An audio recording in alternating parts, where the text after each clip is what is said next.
Okay, so this is the first session of a webinar series which the Winfield has organized. The idea and the objective is to give the managers and those who are actually connected to corporates to give them the demanding skills outside the usual paper qualifications that we offer. So there are certain knowledge and skills that are required by today's business, so that and these webinars are expecting to kind of give that knowledge um, uh, and those skills that are demanded by the modern businesses. So this is the first session of that webinar series. Once again, the idea of this session, so we will about 3 hours. That session will run about 3 hours. The idea is based on the feedback that we have been receiving all this time.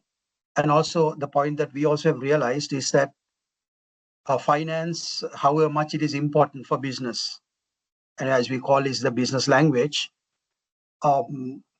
many non-finance people have a misconception that the finance is for accountants, right? And also they think that the finance is, very difficult. Of course, it's highly technical, but they think that it's something that non-finance managers should not, try and improve, but that is not right. So especially, as much as accountants, as much as financial professionals in business, also the non-finance people also try and improve their finance knowledge, because wherever they are in the organization, wherever they're in the organization, finance is something, or the numbers are something that they cannot easily avoid. So therefore, everyone should try and improve their finance skills.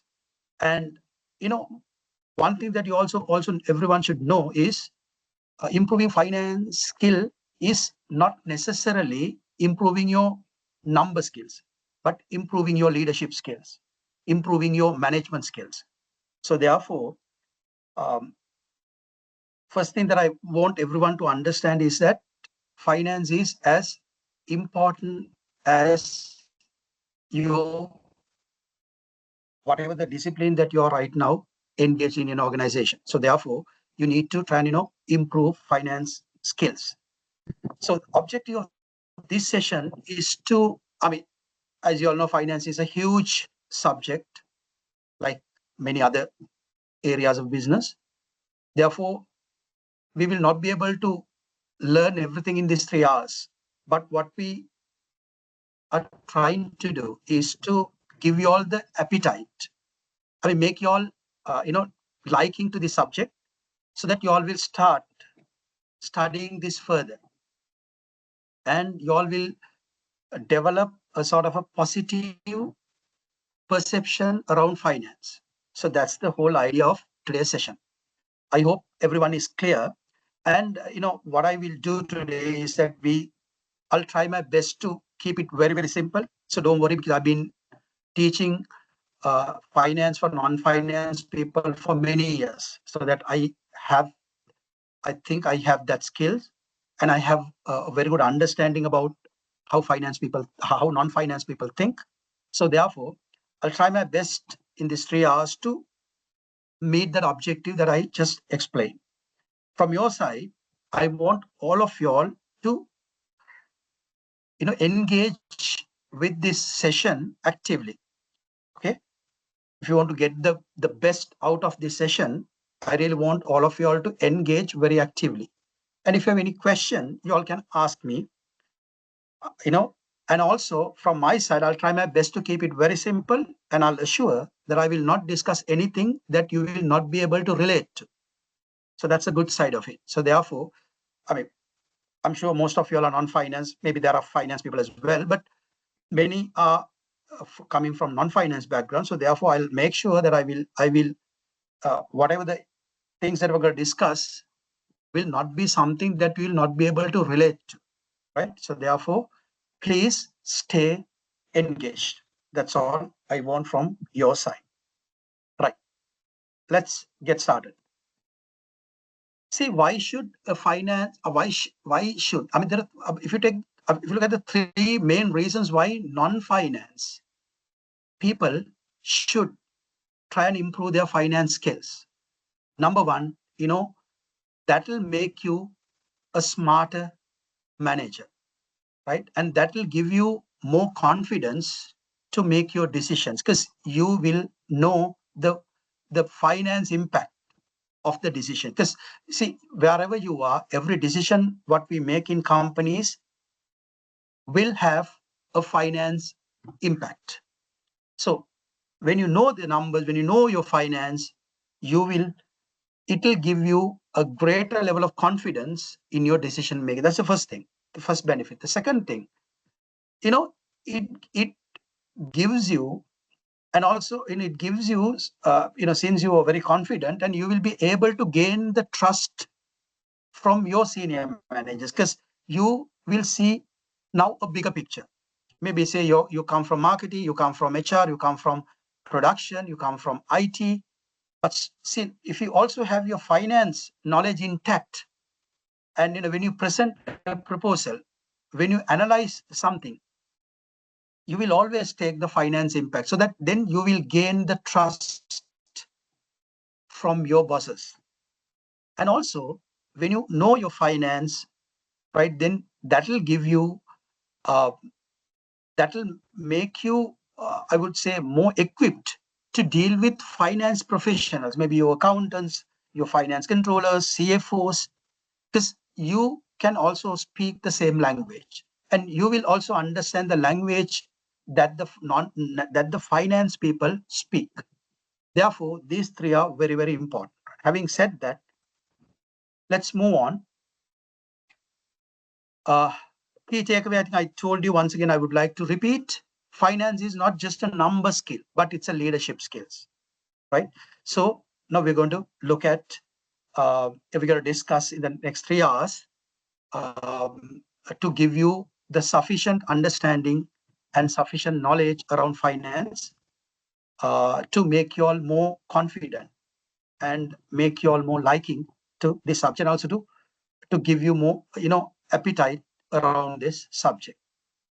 Okay, hold on.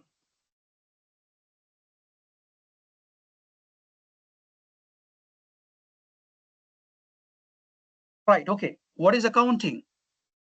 Right, accounting is probably as simple as a process of recording, organizing, and summarizing financial information. Okay, it's not that difficult when it comes to its definition. Finance accounting is responsible for recording transaction of the company, and then they organize in a manner that the information become more meaningful, and also then you summarize those so that the audience, I mean, whoever who would like to see finance information, that they will be able to understand what they really mean, right? Once again, three aspects: recording, writing down every financial transaction. Let us discuss how they write and how they record as we move on.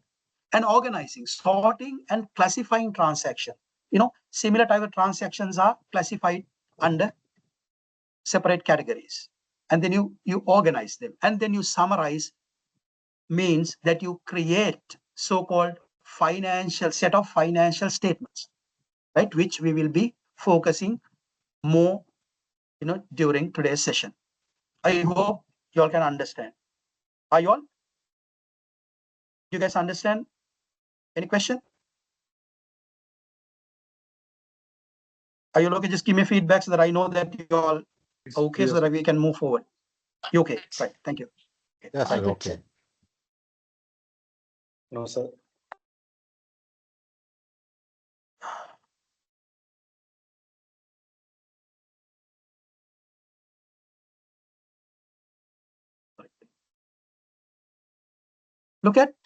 let's take a look at a simple overview of accounting. Now we just discussed the definition of accounting. See, accounting tells a story of the business, in terms of numbers. What we own, what the company owns, what the company has, what the company can control, and what the company owes, which means the company is supposed to maybe pay to the other parties, external parties, or maybe whatever the parties, and also what we earn and what we spend. Then accounting actually builds a nice story around what we own, what we owe, what we earn, and what we spend, right? And then it produces key reports. I told you, finally, the outcome of accounting is to create set of financial statements. What are those financial statements? We're going to be discussing in detail, but just an overview. It produces profit and loss accounts. It will tell you whether the company is in profit or whether the company has incurred any losses. And also, accounting creates another beautiful statement called balance sheet. We're going to be discussing, don't worry. So, it tells us what we have and what we owe, right? What we have in the company and what we owe to the other parties. And also another statement called cash flow statement. Cash flow statement tells us where the money is generated, or where the money was generated and where the money was used up, right? Where the money goes, where the money flows. Okay. And it helps, people to make a lot of decisions, not only accountants, but also non-finance managers, marketing managers, HR managers, production managers, everybody, right? So you can plan certain things, how to grow business, and investors and lenders, whether they can decide whether they would like to support the business by investing, by giving out money or not. Also fall in line with certain compliances, to comply with certain regulatory requirements, like meeting tax, right? And also the other legal and regulatory requirements, right? So this is the simple overview of accounting. Okay. Now, let us see the bigger picture, the big picture of accounting. Now, having said everything, knowing the importance of accounting, knowing the role of finance in business, with all that, let us see the big picture. Accounting, you all need to understand, accounting is, arguably full of assumptions and estimates.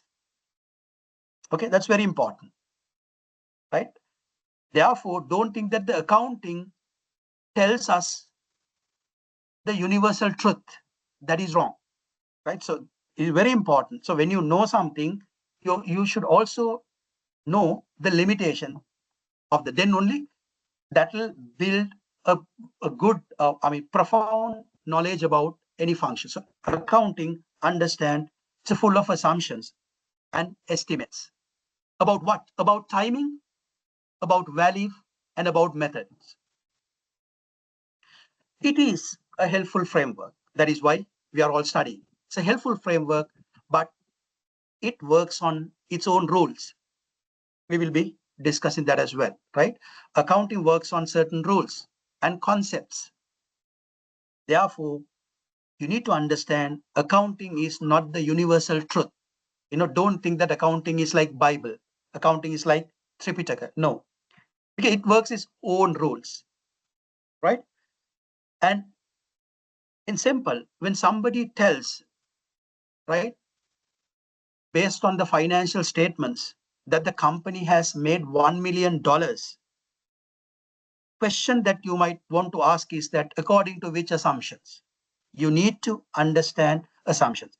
But by and large, those assumptions are something that many people know because they are stipulated by certain accounting standards and sometimes by regulatory provisions like laws, right? But what you need to understand is that it works on its own rules, right? That is important. Okay, let's see what they are. Okay, right. Before that, I would like to play a video of Winfield until others join, right? It's about few minutes video. After watching this video, let's get back to our usual session.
Sir, are you playing any movie or video?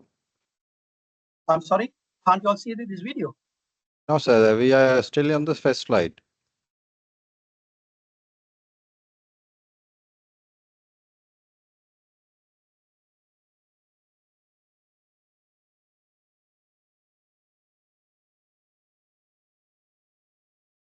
I'm sorry, didn't you all see the video? We saw, But we but no sound. saw the video without sound. Yes. Right, right. Right, okay. But no videos on my screen, sir. Can could others see the video? Yeah, But we could not see the it. sound, is it? Yes, sir. We saw. Right, okay. No worries. Okay. I'll play it again. Right. I'll sort that out and okay, let's get back to our usual session. Right. Okay. So we said accounting. Okay. We said accounting. It's a useful framework, but it works on its own rules and its own concepts. Therefore, you should not be I would say you shouldn't get misled thinking that what accounting tells is the universal truth. That is wrong. That's something that you need to understand. Let's see few examples of how accounting looks at certain things against how the rest of the world usually understand things. Right. Let's move on. Say book value isn't the whole value. See, accounting recognizes especially assets, right? Just for the time, we just understand what do you mean by asset, what the company owns, especially non-monetary assets like land, buildings, vehicles, and those things. Accounting recognizes assets at its cost, okay, at its historical cost. That's a principle that accounting works on. Let's say a company may show 80 million net assets on the books, yet you can sell the company at 300 million. There are buyers, there are parties who are willing to buy the company paying 300 million. But if you look at the books, but the books say the company has only 80 million assets. See, there's a huge gap. Why is that gap? Because accounting does not capture these things: brand reputation, customer loyalty, say proprietary know-how, innovative business models, culture, leadership, and talents. Unfortunately, we need to understand accounting is not sophisticated to capture the values of any of these things that are listed here. Therefore, accounting captures the value based on what it could capture. That is why this difference, right? 80 million, the asset value is 80 million on books, but you can sell the company at 300 million. Why? If you look at it, these intangible drivers, these are intangible. Brands are something that you cannot touch. Customer loyalty, you don't see it. I mean, you cannot touch it, but they go a long way. Proprietary know-how, right? So see, but if you really look at it, your buyers are maybe a party who's interested to buy the company are considering these things are more important for them to make their purchase decision, which accounting is unable to capture because it works on its own principle. I hope you understand. If you have any question, you can ask me while I continue the lecture. See, valuable but not accounted for. Another issue. See, I'm sure most of you all have heard our business leaders say our people are the most valuable asset. I'm sure all of you all must have heard this, many of you all. They say our biggest asset is our people. But if you look at, you take maybe an IT company or maybe a tech company or let's say a design company. If you look at the value of the assets on book, maybe let's say $50,000. But the reality is it has the world-class creative team who can create certain concepts that can, a concept that would sell, say, about $100,000. Deep experience and industry insights that they could develop, strong network and loyal clientele base, and magnetic culture and attracts, culture that could attract top talents in the market. So these things are not captured by account because the people factor will, accounting is unable, or maybe accounting will not consider the people factor when they capture the value. You know what I mean? Although we say our biggest asset is our people, that fact is not recognized by accounting. So the accounting can't quantify human capital. That's one of the biggest limitation there. Because once again, because accounting works on its own rules. See, from assets to essence. See, let's say another area. Let's say you buy a machine today, let's say paying $1 million. Right? So you purchase a machine. However, accounting does not recognize that 1 million as an expense immediately. Right? But reality, the company has paid 1 million and purchased an asset, purchased a machine in this case. However, how accounting treats is that it spreads. Let's say this machine could be used for 10 years in the business. What accounting does is it divides 1 million into 10 years. Per year, 100,000 will be booked for each and every year, just as an expense. Does anyone know what this concept is called? What this concept is called? You purchase a machine paying 1 million, but for the next 10 years, the company will charge 100,000 each for the next 10 years. What is that concept? Does anyone know? Yeah. What do you call that concept? Depreciation. Very good. Depreciation. Exactly. So there's a concept called depreciation. Accounting goes on the basis of depreciation. It's for 10 years. Because there is a concept in accounting to say going concern, which means that the accounting assumes business will continue in the foreseeable future. Therefore, accounting takes the liberty to assume that that business will anyway is going to continue for next 10 years. Therefore, this 1 million should be spread around or spread in 10 years. That's a rule it works on. But reality, company has paid 1 million and purchased the machine. Right? Accounting does not really take the cash amount that was actually spent. Instead, it works on the concept of depreciation method. I told you why it does so, because it works on its own structured rule. That's not the reality. Okay. Numbers don't lie. Understand? Numbers don't lie, but they don't tell the whole story either. That's very important. Right? I mean, numbers don't tell lie, but it does not tell you the whole story. Look at from the other side. Say a company has signed off a contract. Let's say you're a construction company. You have signed off a contract of putting up a building. The whole project will run for 1 year. Understand? 1 year. Let's say the company is lucky enough, the fortunate enough to get the money advance. Let's say you get 120,000, let's say dollars or whatever on that construction project. But that project runs for 12 months, 1 year. Do you think that the accounting recognizes 120,000 as its revenue today? It won't.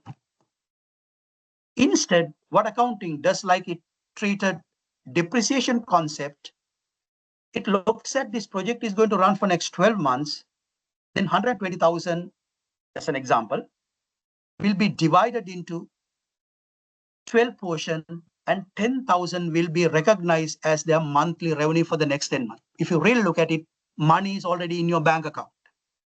But accounting does not capture this as one of your revenue. See, because it works on its own principle. It works on its own rules. I hope you understand what I'm saying. Did you? Do you guys understand what I'm saying? Yes, sir. Okay. If you have any question, and give me feedback. If you have any question, ask me so that it's easy that I know, the level that I pitch, works for you. Another thing, accounting is a lens, not a mirror. That's another important thing, right? You need to understand the difference between lens and a mirror. Mirror reflects the object that is in front of the mirror as it truly is. We all know. Mirror එක ගාවට ගියාම අපිට පේනවා හරියටම තියෙන object එක. Lens is not the case. Lens captures an image based on its capacity, the quality, the light, many things. Therefore, you need to understand accounting is a lens, not a mirror. Once again, because it does not reflect things how they truly are. Right? Example. Somebody wants to understand the profit of a company. Right? Then see, there are two concepts called FIFO and LIFO. FIFO, LIFO. I'm sure most of you all know what FIFO, LIFO. First in, first out. What it means? Accounting assumes all the stock is sold first. First in, first out. Under LIFO, accounting assumes the newer stock is sold first. See, just understand. Let's say a water bottle company. Let's say for a period. Let's say 1 month. The company has sold the same amount of water bottle, no difference. But if one calculates, maybe one method calculates the profit based on FIFO method, then you arrive at the profit. The same company, the same scenario, then you calculate the profit based on LIFO method. What happens? Then you'll get a different profit. But look at which version is true. Both are allowed by accounting standards. Okay. But, these two scenarios give you two different answers in terms of profit. See, it's very important. So therefore, you got to understand what method the profit has been calculated. Once again, just to summarize it, accounting is not the universal truth, but it's a useful framework which works on its own rules and estimates and assumptions and concepts. Therefore, it is important you as non-finance managers to understand, or maybe to get a reasonable understanding about certain concepts. Otherwise, what happens? Either you think that accounting is not for you all, or you think that accounting is useless. Okay, so that's not true. Therefore, understand limitations, understand certain rules it works on, and then you will build on a good understanding around this discipline of finance as well as the business. Okay, how do we, if you can remember, I told you 3 functions which accounting is responsible for. Can you remember? Can anyone remember? We said there are 3 activities accounting is responsible for. Quickly, first one, what did we say? Accounting is responsible for what? Come on. We said accounting is responsible for 3 activities. What was the first one we said?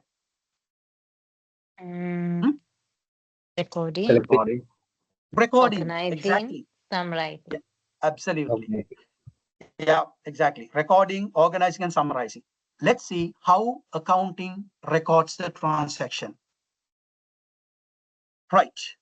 Accounting records the transaction based on a principle called double entry accounting. Double entry principle. Double entry principle is not difficult to understand. Right? If you can remember, we've most of you all have studied or learned physics in school. So under physics, there's a law of motion from Isaac Newton. The third one, every action has an equal and opposite reaction. Absolutely. Quite similar to that. What accounting believes, every business transaction affects 2 accounts. One, when one gives, other one receives. Very simple. This keeps the book always balanced because one gives, one receives. Equal. Key rule, for every debit, there is an equal credit transaction. So we say this is a double entry. One transaction is recorded as a debit transaction, debit entry. The opposite one is recorded as a credit entry. Very simple. But we are not going to be discussing these things into very deep because that belongs to accountants.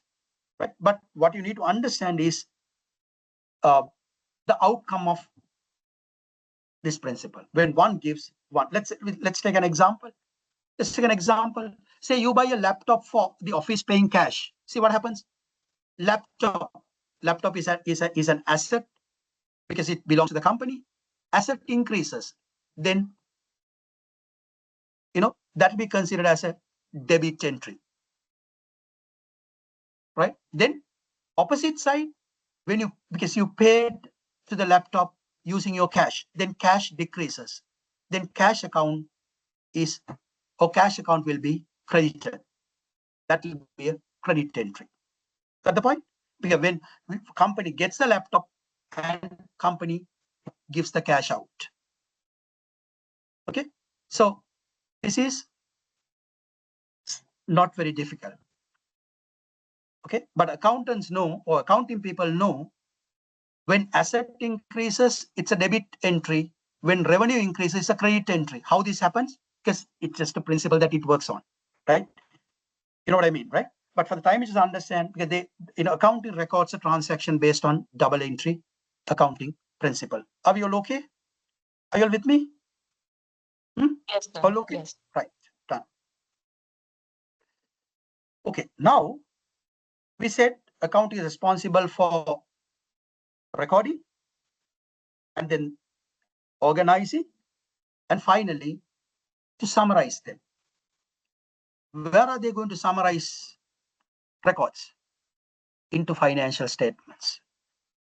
into financial statements. Therefore, today's session, we will be mostly focusing on those financial statements. We are going to be talking what are the financial statements, right? What they really tell us, what are the components, right? And how do we understand those components and what they really tell us about the business, and how they can be used for your decision-making process.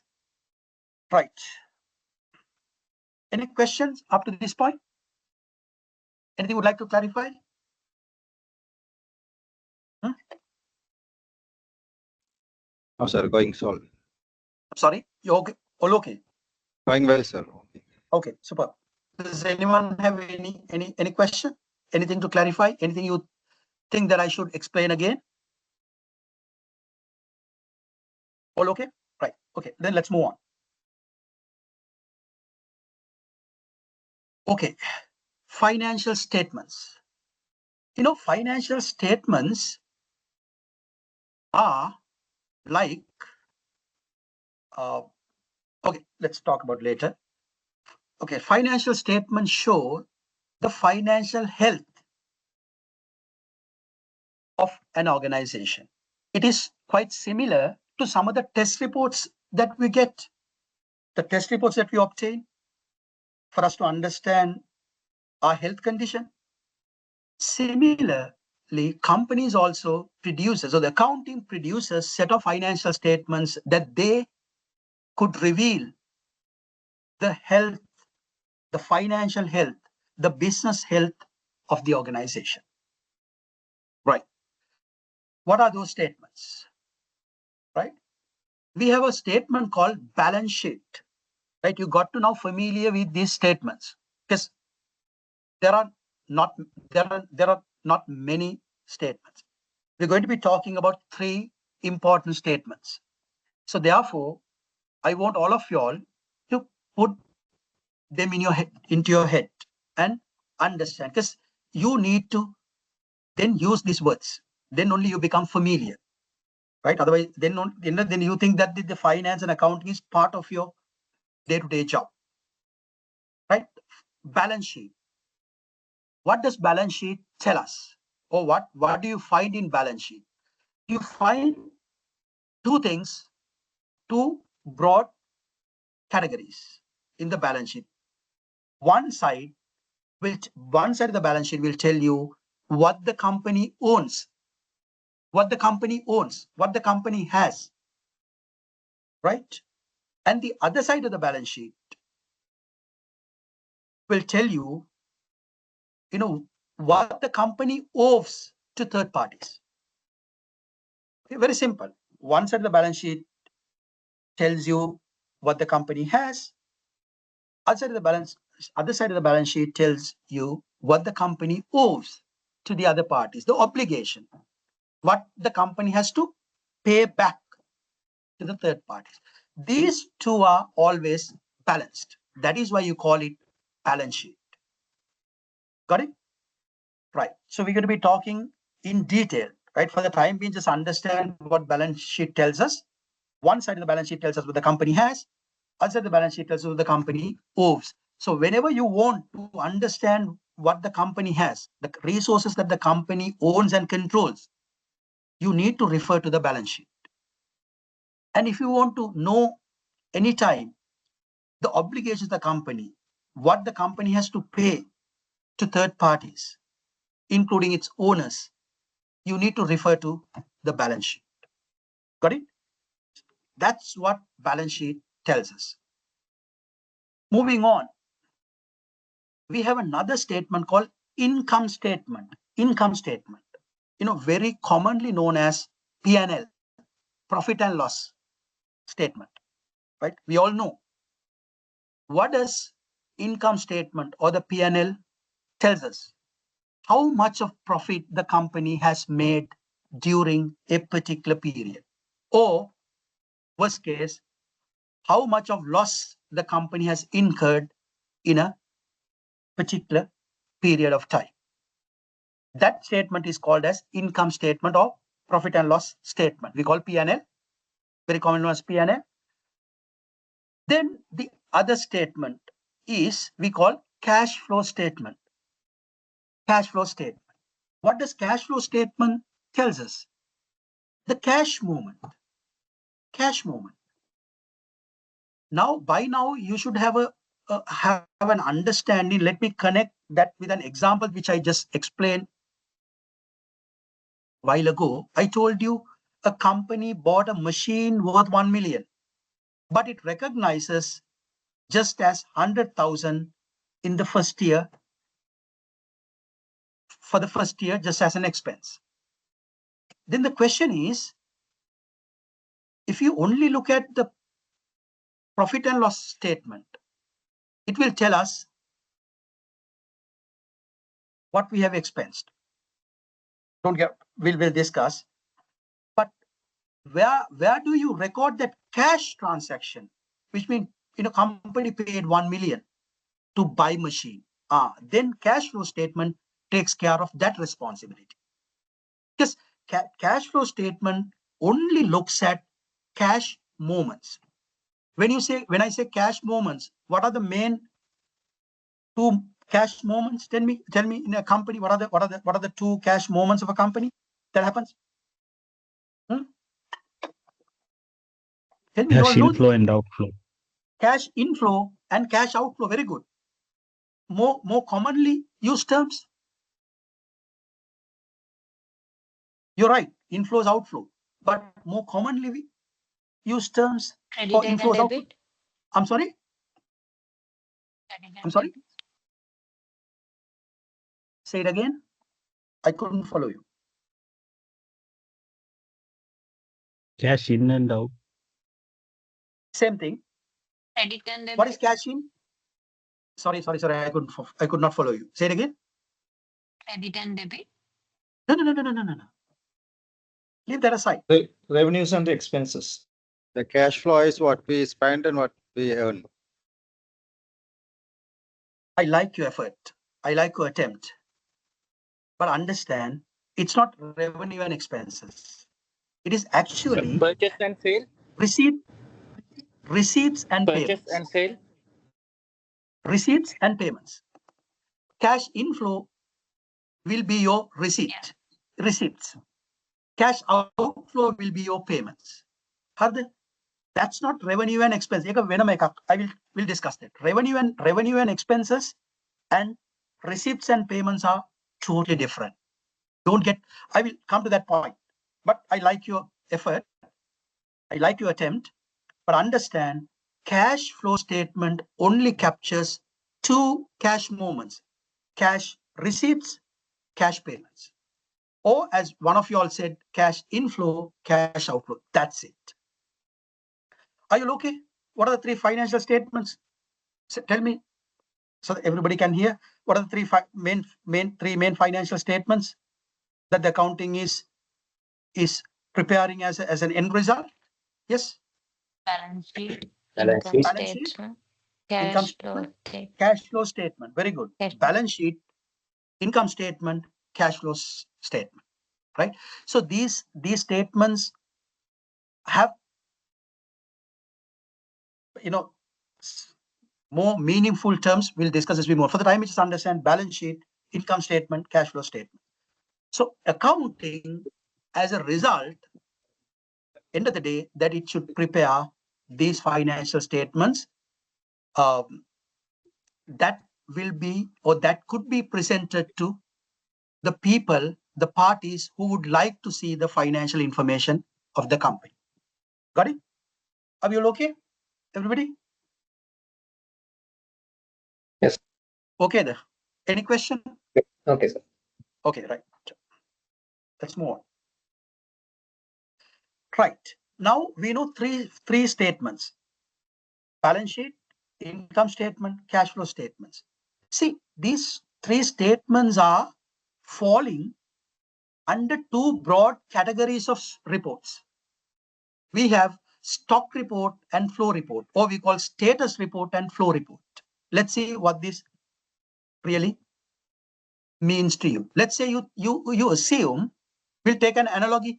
Let's take the company just like your bathtub. Understand? Right? Follow me closely. Companies like your bathtub. Right? Any given time, if you want to check the water level in the bathtub, right? Any moment you want to go and see what the level, right? Go and check the level. Then it gives the status or the stock of water in the bathtub. That's exactly what the balance sheet tells you. That particular moment, what the status of the company. I told you balance sheet talks about two important aspects. What are those two important aspects? We just discussed. Balance sheet, I told you balance sheet talks about two important aspects of the business. What are those two aspects? Owns and offs. Absolutely. Owns and owes. What the company owns, what the company owes. Balance sheet, just like the water level of the bathtub. Any given time you want to go and see what the water level. Likewise, any given time balance sheet will tell you what the company owns, what the company owes. Therefore, the status of the company on that particular moment. It's just like the snapshot. We go and take a snapshot. On that moment, we can see the status. Then, let's say in that bathtub, you get water flowing in and out. Water coming in, water going out. That happens, let's say, for a particular time period. We know what level of, what amount of water that came in and the amount of water that went out. Let's say we monitor it for 1 hour. Then we call it just like a flow report. We look at the flow. Your income statement and the cash flow statements are like flow because they capture the information for a particular period. Let's say 1 month, maybe quarter, or maybe 1 year. Income statement and the cash flow. Therefore, we identify those two statements as flow report. Balance sheet is a status or a stock report. Income statement and the cash flows are like we call flow report. Why? They record the transaction, throughout a particular period. Whereas balance sheet gives you a status of the company on a particular moment. That is why we call the balance sheet as at 31st of March. Balance sheet as at 31st of December. State just like a snapshot. Whereas income statement always talks about the income or the profit and loss, the P&L for the month of January. P&L for the year of 2024. Cash flow statement for the month of January. Cash flow statement for the year of 2024. Because it captures, activities during a particular period. Therefore, we identify them as flow reports. They are like, video clip. Let's say you take your camera and then you record or you do a video clip. You make a video, right, from one end to the other end. Let's say 1 month, 1 minute, 2 minutes, 5 minutes. You can see how things were behaving, how things were moving during, say, 2 minutes, 5 minutes, 10 minutes. Income statement and the cash flow statements are like that they capture transaction throughout a particular period. Whereas balance sheet captures stuff on a particular moment. Are you all okay? Are you all okay up these two things? Are you all very clear? Yes or no? Give me feedback, will you? Quickly. Yeah, yes, sir. Right, okay. You need to understand another important thing. Water level changes based on the, flow that took place in a particular moment. Therefore, you need to understand the balance sheet depends on, your cash flow and the income statements behaving. It's just like water level of the bathtub depends on, the amount and the level of water flowing during a particular period. Therefore, you need to understand these three statements are interconnected. Balance sheet is the base and the parent statement because it captures every transaction of the company, which means whatever transaction the income statement captures, whatever the transaction the cash flow statement captures, ultimately will be summarized in your balance sheet. It's just like water level is decided based on the water flowing during a particular period. Are we okay? Can we move on? Now, balance sheet, income statement, cash flow statement are something that you got to be very familiar, right? Whenever you talk to your colleagues, your finance professionals, your bosses, try to use as much as you could using these things so that they know that that you know this language. At least you're trying to improve this language of finance, language of business. Got it? Are you all okay? Any question? Yes. Let's move on. It's a summary. I don't have to explain. This is a summary. Balance sheet is a stock report or a status report. Why? It's a snapshot of assets. We'll come to this assets, liability, equity. I'll come to that. Don't worry. It's a snapshot of, understand this way, it's a snapshot of what the company owns and what the company owes. Income statement is a flow report, revenue and expenses over a time period. I'll come to that. Revenue expense we'll discuss in detail. Don't worry for the time being. Cash flow statement, it's a flow report, cash movements in and out, as we discussed. Right.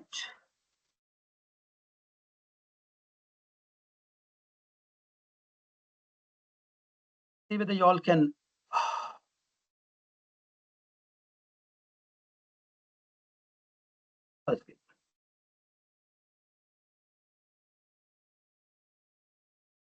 Do you want a break, or can we take a few more slides before the break? It's boring. No, sir. No, sir, let's No. move on, sir. Okay, let's move on. Thank you. Right. Balance sheet. Beautiful financial statement. Right. We are going to talk about everything about the balance sheet now. Everything you need to know as a non-finance manager, everything you need to know about balance sheet is going to be discussed. So follow me closely. If you have any question, please feel free to ask so that I can explain. But now, up to now, tell me what you know about balance sheet up to now. What do you know about balance sheet? It's a snapshot of stock and status. Absolutely. It's a snapshot of the status of a company on a particular moment. Very good. What else you know about balance sheet?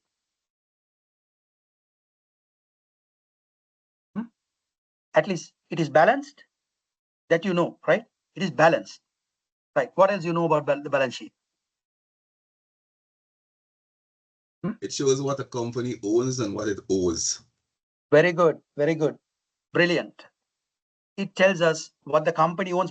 So what it tells you, if you want to know any moment what the company owns, what this bloody company owns, go and see the balance sheet.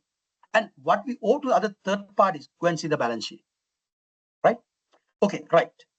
We know what, right? Now we're going to discuss about the balance sheet in detail. We are going to be looking at a real balance sheet, and we are going to be looking at different components of the balance sheet. We are going to be understanding what they really mean to us.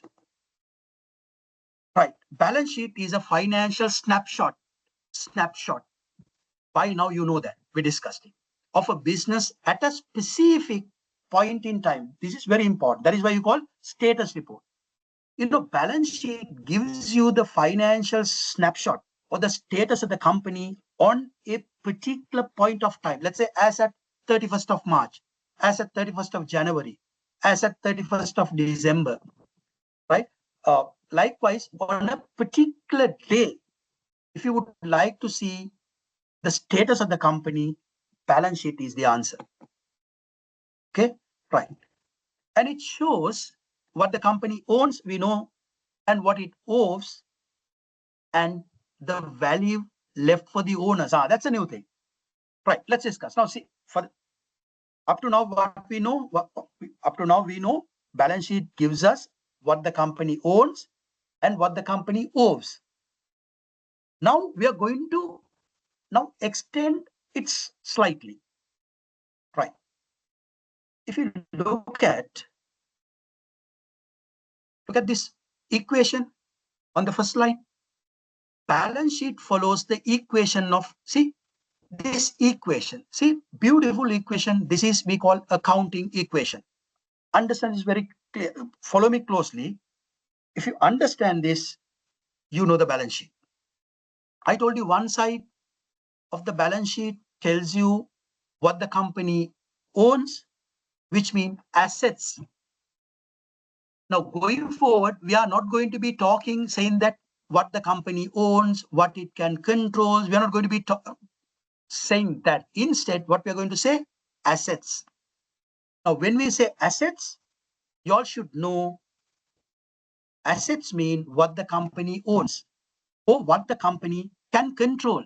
Okay, I'll give you a slight distinction or difference between what the company owns and what the company can control. Listen to me carefully. See, when you say what the company owns, it's right. But there are certain things in the company, listen to me carefully, there are certain things in the company that the company cannot claim absolute ownership, but it can fully control. Tell me, give me an example. Give me an example. Machineries.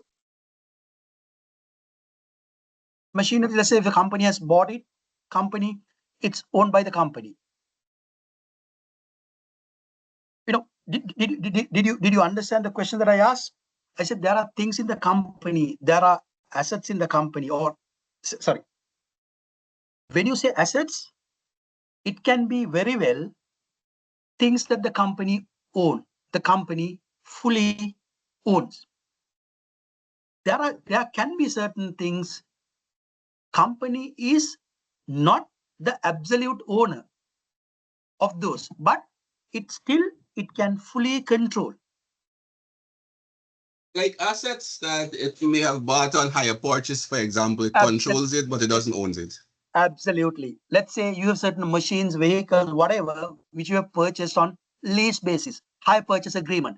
Legally, company is not the owner until the bill is fully settled. But still, for all, accounting recognizes those also as assets. But legally, law does not recognize it. But accounting does. Therefore, whenever you understand going forward, now develop that thinking. Assets mean what the company owns or what it can fully control. Right. Assets, one side of the balance sheet. Look at the other side of the balance sheet. We said one side we say what we own, what the company owns. Other side, what the company owes. Now that what the company owes is now categorized or separated into two. Listen to me carefully. If you understand this, you understand the balance sheet. What the company owes, the right side of the equation. There are two parties who actually own these two assets. One party, tell me, who owns the asset of the company? Who owns the asset of the company? Come on. Who owns the assets of the company?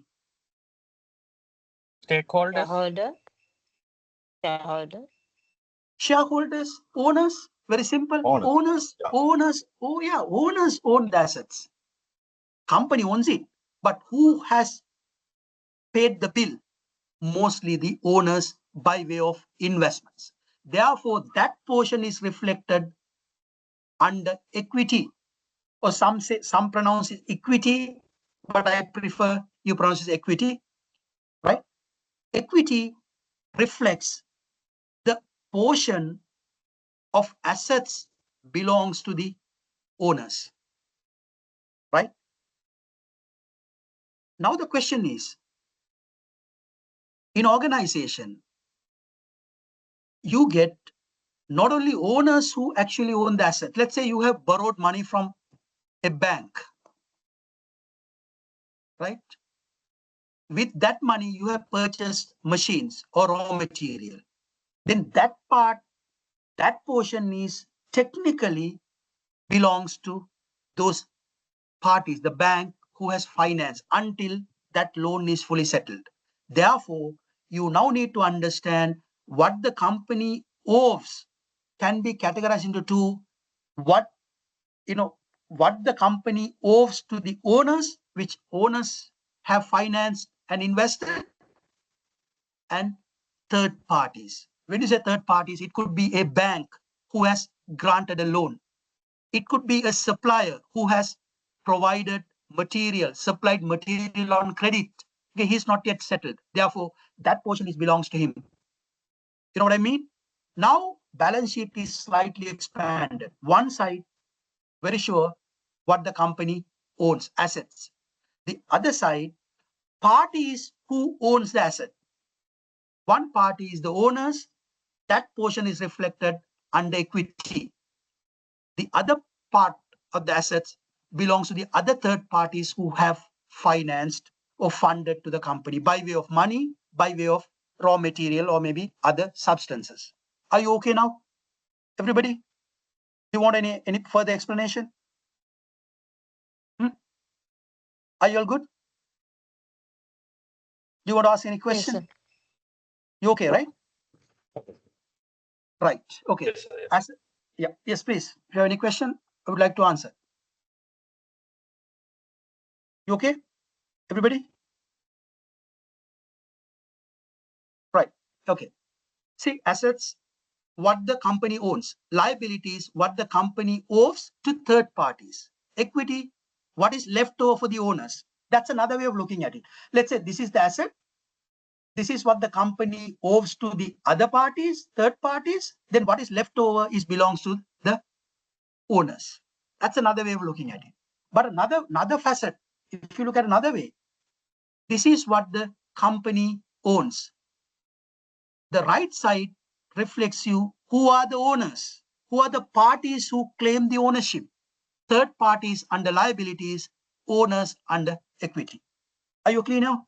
Are you all clear, everybody? Yes, sir. Right, okay. We'll take a simple example.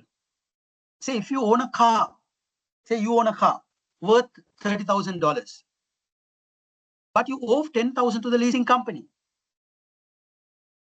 Then your equity is 20,000 because what you have funded is 20,000. It's just like your equity. Equity is 20,000, 10,000 is your liability, 30,000 car is the asset.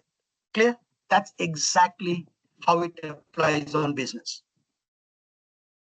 Correct? Right. Look at a very simple balance sheet. One side I told you, you get assets. When you say assets, there are two categories. There are two categories. You can break the assets into two categories. We have long-term assets.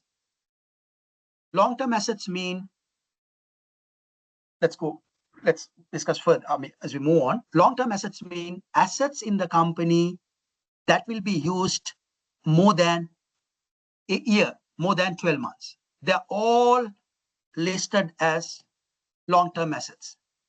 Accountants or maybe accounting people use a term for long-term assets they call non-current assets. Non-current. Current means now. Non-current means not now. I mean, they run for future. Right. Give me examples for long-term assets or non-current assets. Give me quick examples in the business. Quickly. Give me a few examples. Machineries. Machine. Machineries. Very good. Yeah. Vehicles. Machines. What? Vehicle. Vehicles. Buildings. Vehicles. Buildings. Buildings. Land. Land. Very good. Yeah. Yeah. Okay. You take a software. ERP system. What is it? Isn't it long-term asset? So you spend 20 million in local rupees, Sri Lankan rupees, to buy a software or buy an ERP system. What is it?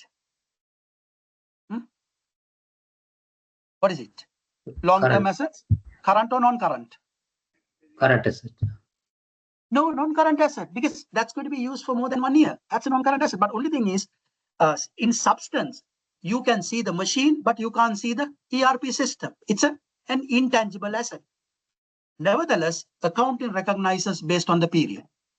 If the asset is going to be used more than 12 months, accounting recognizes it as a non-current or long-term assets. Or in old books, you find it's fixed assets. I mean, don't call fixed assets because we don't use that term fixed assets anymore. So use the non-current, it's very nice and beautiful, or long-term assets.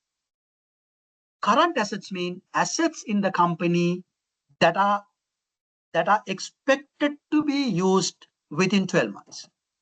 Right. Give me some examples. Current assets, quickly. Hurry up, we have a lot more to discuss. Give some examples. Finished goods. Yeah, inventory. Yeah, inventory, like finished goods, raw material, WIPs in manufacturing company. What else? Come on. Give me some examples. Short-term debt. Long-term debt. When you say long-term debt, how can they No, become no. current assets? No, Debt mean short-term debt. short-term debt mean debt is a liability. Debt is a liability. We are talking about assets. Left side of the balance sheet or the upper part of the balance sheet. I think, are you talking about debt or debtors? You must be talking about debtors. The receivables, what the company should receive from its customers, because we sell on credit, so that those customers should pay the company at a later date. We call debtors or we call receivables. Our receivable is a current asset because until it is paid, that amount sits in your debtors or sits in your receivable will be recognized as a current asset because that's going to be settled 12 months. Let's say you have inventory, you have certain, let's say you have finished goods sitting in the company for 18 months. What it is? Non-current asset or current asset?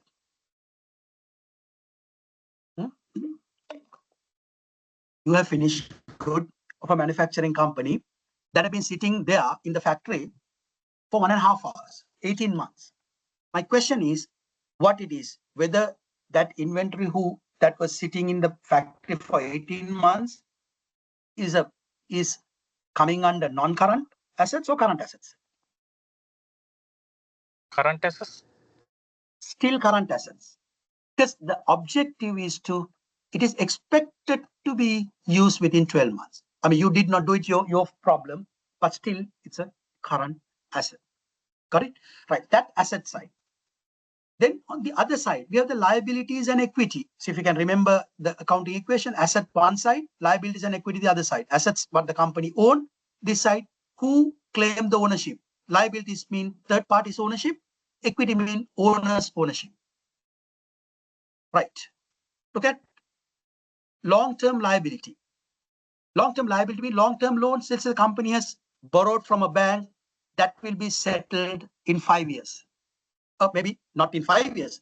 You settle it, but that runs for 5 years. Then it is a long-term liability.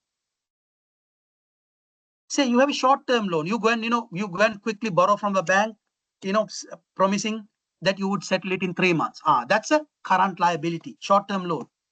Overdraft. Let's say you run short of cash to pay your salary. You run to the bank or give a call and get money transferred to your account. Temporary overdraft, current liability. Say you have to pay, you have purchased goods on credit from your suppliers. You have to pay in 30 days. Until you pay, that is a payable. You have to pay to the supplier. That comes under current liability. Are you okay? Those are under liability part.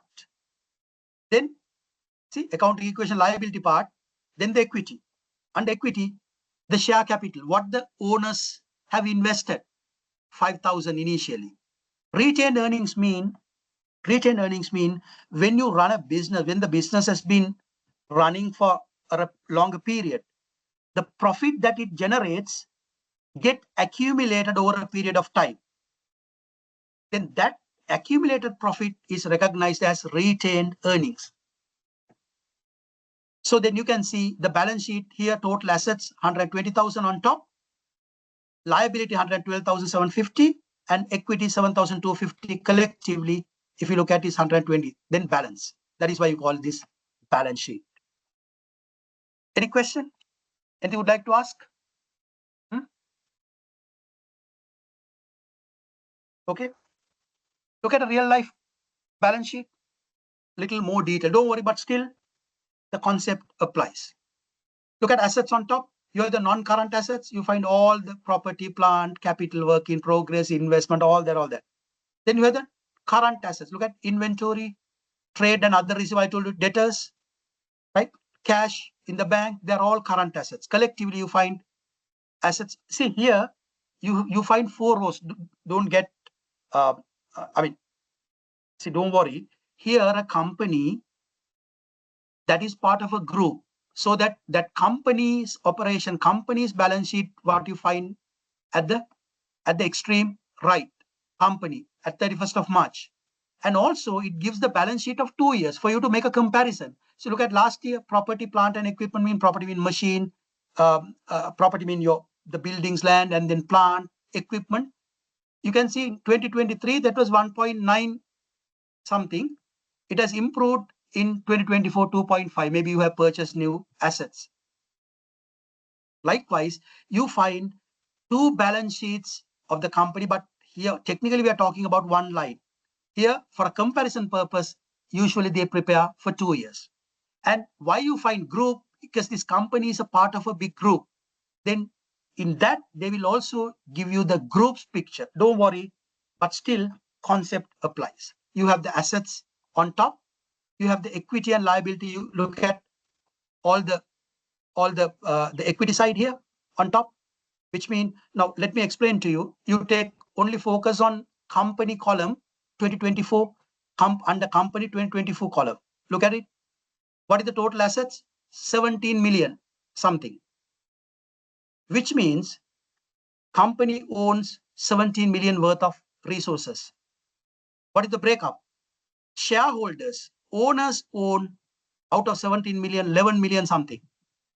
Balance from third parties, that comes the rest, and collectively you find the 17 million here. Collectively, final answer is 17 million. Got it? So this is how a real life balance sheet looks like, not on a single company, but a company part of a big group. This is the kind of the most complicated balance sheet that you can ever find. You get company 2 balance sheets, last year, this year, and the group. Any question? Any question? Are we okay? Right. I'm not going to be discussing again because I explained assets, valuable things the business controls. You all know. Types, current assets, non-current assets, you all know. Example here. Example, see, you have cash, you have receivable, you have inventory, you have property, plant, equipment. Totally, you get the total assets of the balance sheet, 16 million. What the company owns. Asset side is fully completed. Then the liability side. Again, we discuss what are liabilities, debts and obligations to third parties. What are the types? We have current liabilities, long-term liabilities. We also discuss examples. Some example here, rent payable is a liability, bank loan is a liability, accounts payable means amount that you need to pay to the suppliers. Totally, your total liability, 7 million. Okay. So we discussed this, so that I'm just running through because these things were discussed. Equity, I told you what equity. Equity is owner's share. So any given time, if you want to, if you would like to understand what the owner's share of the business, get hold of the balance sheet and refer to the equity column, total equity. It tells you what the owners can claim out of the business.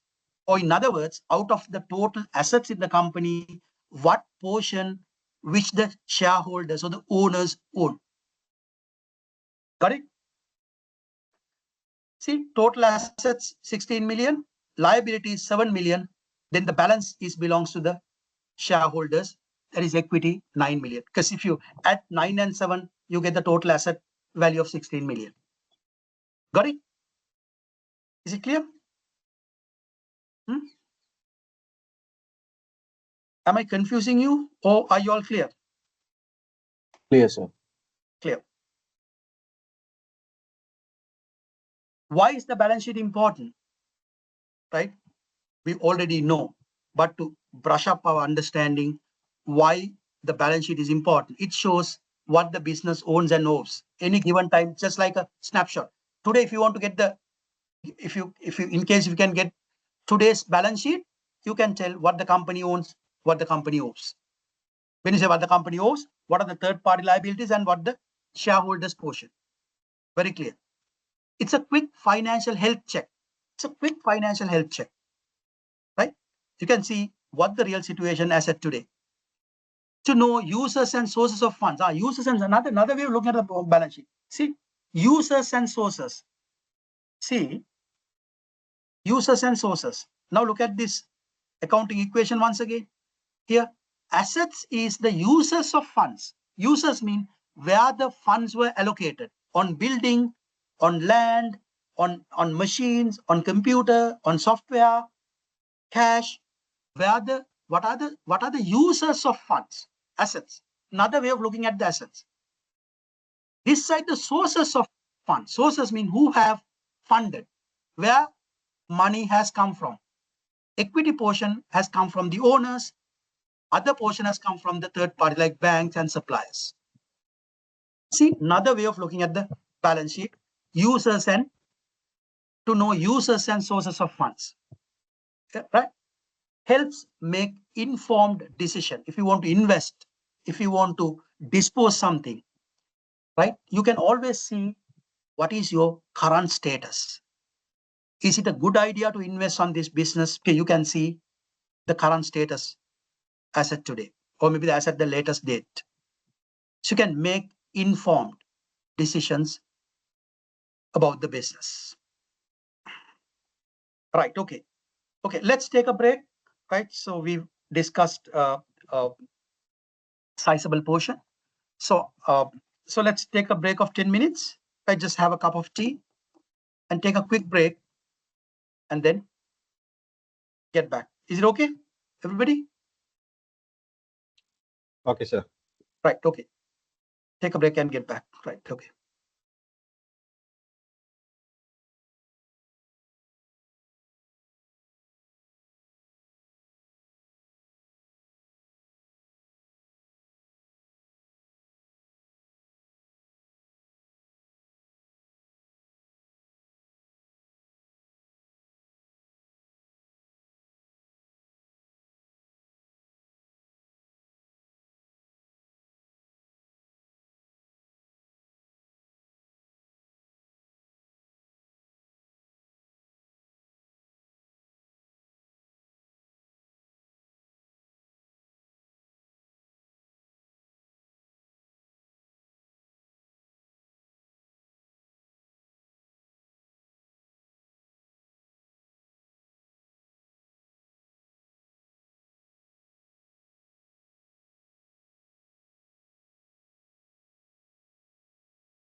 Are we back?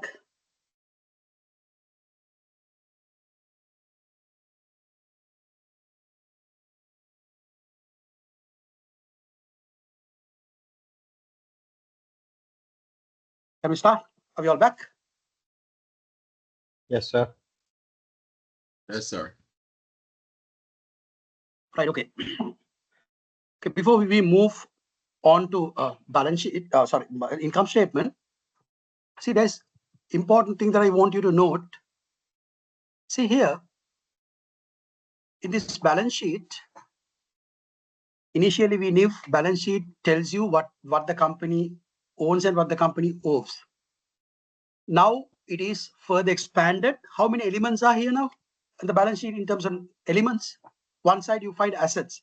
On the other side you find liabilities and equity. There are three elements. Right? In accounting, there are like 5 elements. Out of 5 elements, 3 elements are on the balance sheet. Right? So if you know these 5 elements very well, you reasonably know about accounting. Okay, right. Now 3 are already discussed: assets, liabilities, equity. When it comes to income statement captures the other 2 important elements. Other 2 important elements are captured by the income statement. What are those? Very simple. A summary of company's revenue and expenses are. These are the other 2 elements: revenue and expenses. With that, we have discussed, I mean, at least we know what are those 5 elements. Right, everybody, let's say what the five elements. Start from the 3 items in the balance sheet. Yes. Assets, Assets. Okay. Liabilities. equity, Equity. Yeah. revenue and expenses. Revenue and expenses. Those are the 5 elements, not 6, 5. Those are the 5 elements of accounting which you need to know very well.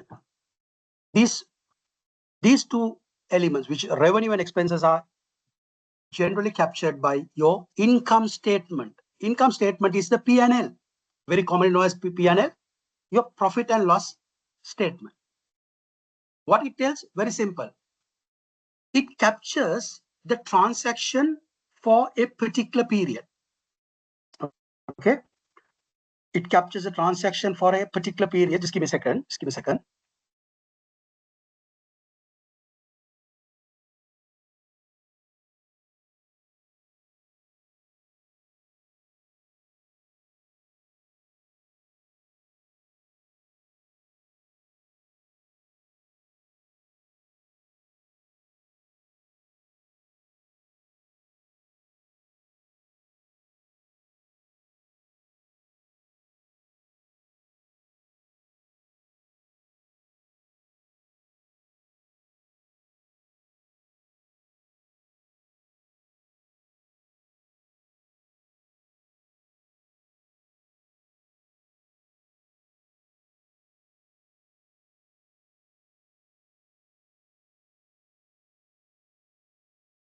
Sorry.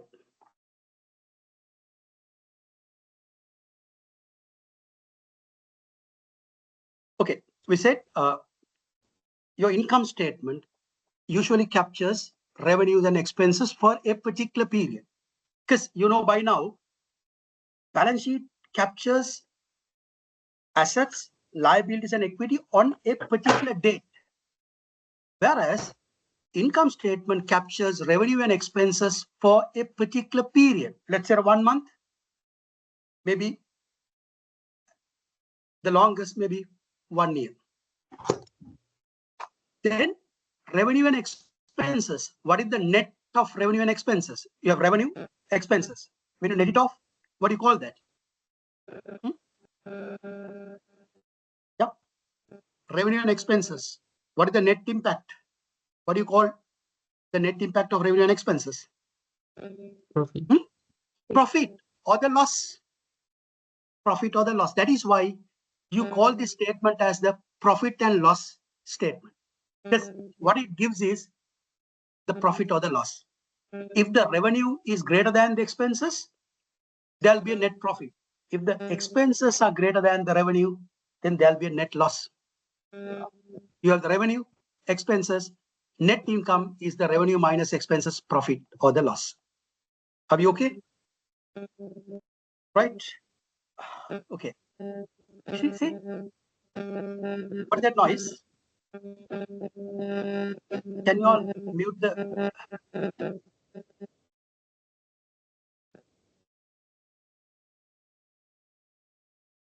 Right.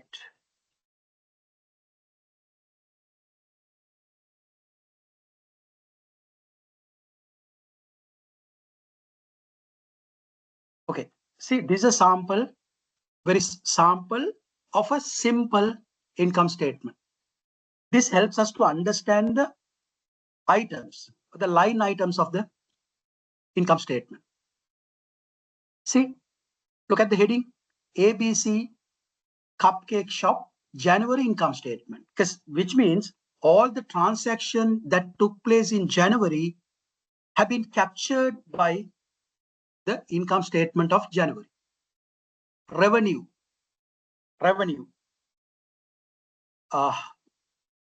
Can somebody tell me another term for revenue? Another term for revenue?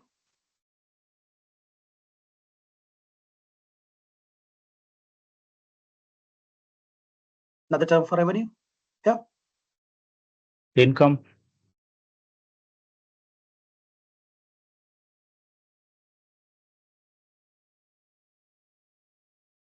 Sales. Sorry. Yeah. Sorry. What do you say? Sales. Very good. Another very commonly known, very commonly used term for revenue is the sales. Have you heard people say, or people identify or call sales as your top line? They say, what is your top line? Why they say sales as your top line? Because it is with the sales the P&L starts. That's the first line. That is why we call it top line. Okay, revenue and sales. And I heard somebody saying income. See, it's not wrong. Because usually we use revenue and income interchangeably. But real understanding is income is not the revenue. Income is your profit. Income means another term for profit. That is why you call income statement. Income statement, profit statement. Right? In the West, usually in books, you always find income to reflect or to explain the profit. But here, maybe in East, even in Sri Lanka, we use this interchangeably. It's not wrong, but I would like you to use the term revenue, not income, right? Revenue or sales. Income is more closer to the profit. That is why I call it income statement, because the profit statement. Okay, right. Revenue or the sales, the first slide. Look at, so before that, I will go one by one. It's easy. Revenue, sales. What is it? Total money earned from selling products or services, usually called as the top line. I told you. Look at what are the revenue types. It could be product sales. If you're a product manufacturer or a trader, your product sales is your revenue. If you are a company that offers a service, let's say education, say health, a consultancy, then it's a service fee that you charge. If you are a company that is giving properties on rent, your rental, here's a rental income. Once again, I told you use rental income, but that's rental is your revenue. Interest. Say you Say you are in the business of earning interest, let's say bank, then that interest will be your revenue. Got it? A coffee shop selling 2,000 cups at $5 each, 10,000 is the revenue. Right. That's the top line or the first line. We call top line sales. Then the second line, just after revenue, there's an important line called cost of goods sold. In short, we call COGS, cost of goods sold. What does that mean? It means, say you earned $15,000 of revenue. For you to earn 50, listen to me carefully, this is very, very important. This is where that differentiates the knowledge of an accountant or a finance professional versus non-finance professional. Because so if you know these things, then you are really bridging the gaps. Right? What do you mean by cost of goods sold? I will also tell you areas that you can get misled if you don't know these areas. What do you mean by COGS? Cost of goods sold means for you to earn revenue of 15,000, whatever the manufacturing, total manufacturing, if it's a manufacturing company, total manufacturing costs that matched to earn the revenue of 15,000 will be your COGS, cost of goods sold. Okay, let me give you an example. Okay, let's see what the COGS is after that we'll discuss. Cost of goods sold, manufacturing cost or direct cost. Ideally, if a company wants to know that their manufacturing cost in that particular month to earn a specific revenue, COGS is the place or the item you need to refer to. Some financial statement, it is shown as cost of sale, COS, some COGS, same thing. Okay, it is the cost of manufacturing if it's the cost of manufacturing of a manufacturing company. What COGS shows is the or we call direct cost. Why do you say direct? It is directly linked. This cost is directly links with the revenue that you have generated. That is why we call direct or direct cost. Right. It includes usually material. I'm talking about if it's a manufacturing company, COGS include material, raw material, and the labor directly used in the production. Maybe not the people, not the salaries of the people in marketing department. No, you don't capture under cost. The salary of your HR department, no. Salary of a finance department, no. Distribution cost, no. Rental of the office space, no. Electricity used by the general office, no. They're not coming under COGS. What are the components that are coming under COGS or cost of goods sold is the raw material, labor directly used in production, manufacturing overheads like electricity used in production, machine used in production. They are captured under cost of goods sold. Okay, I have a question for you. Let's say in the month of January, listen to me carefully, you purchase material 10,000 in the month of January. In the month of January, no sales. What is the expense of for the company? You purchase 10,000 raw material in January, during the whole January. The sales of January, 0. What is the expense for the company in January?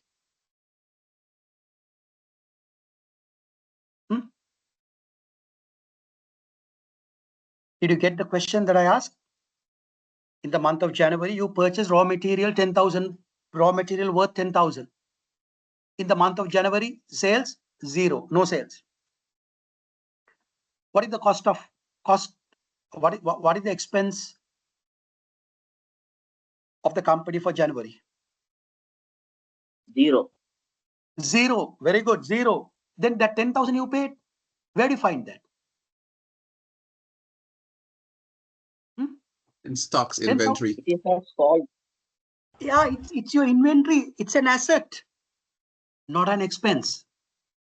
Listen to me carefully. January, you purchased 10,000, material worth 10,000, no sales in January, expense to the company, 0. Because that 10,000 is recognized as an asset, not an expense. Okay. Month of February,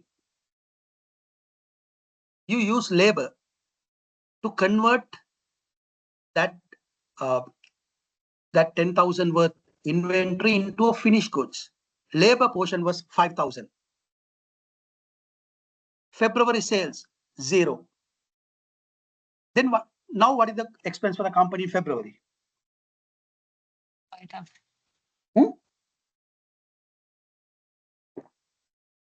What is the expense? This labor, you use labor to convert raw material into finished goods. 5,000. But February sales, 0. What is the expense for February for the company? 5,000. A different answer?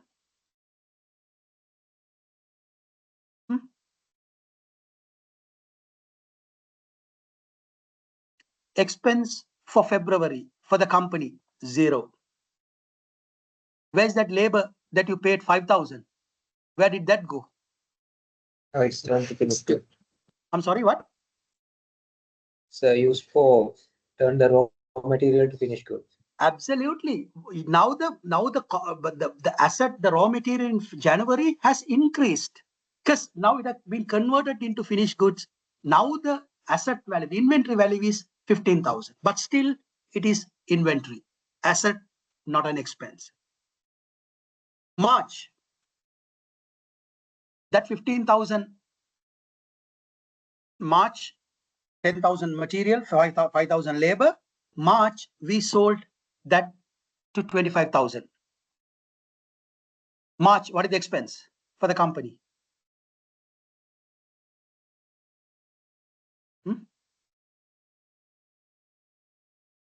You got what I'm saying?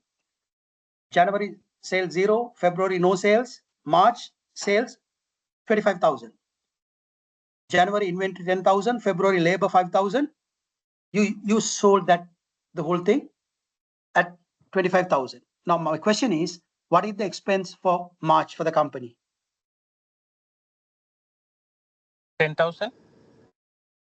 15,000. Now that, the point that you need to understand here, the cost, the expense will only be recognized against the sale. When you sell that at 25,000 in the month of March, now only you recognize that 15,000 as an expense that you put there under cost of goods sold. Got the point?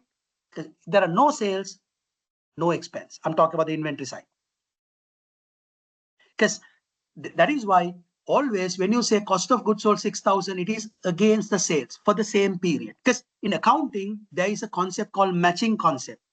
I told you accounting works on its own rules, and one rule is matching. What do you match?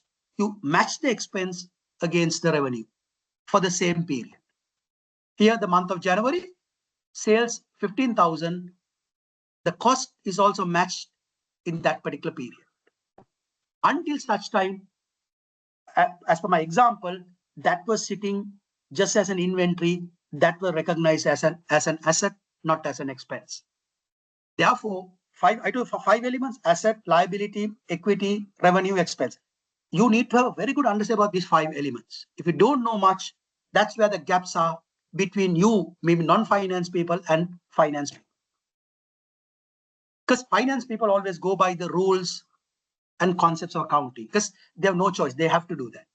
If you don't know, then you think that they don't know business, right? But probably that's not the reality per se, but that's how accounting works. Got it?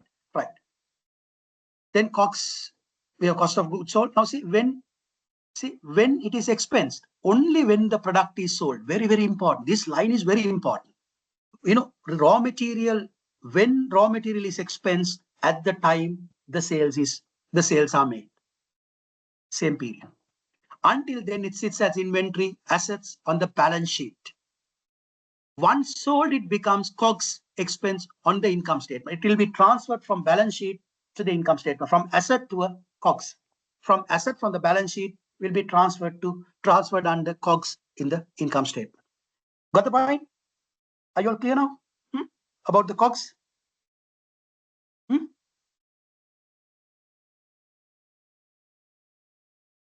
Right.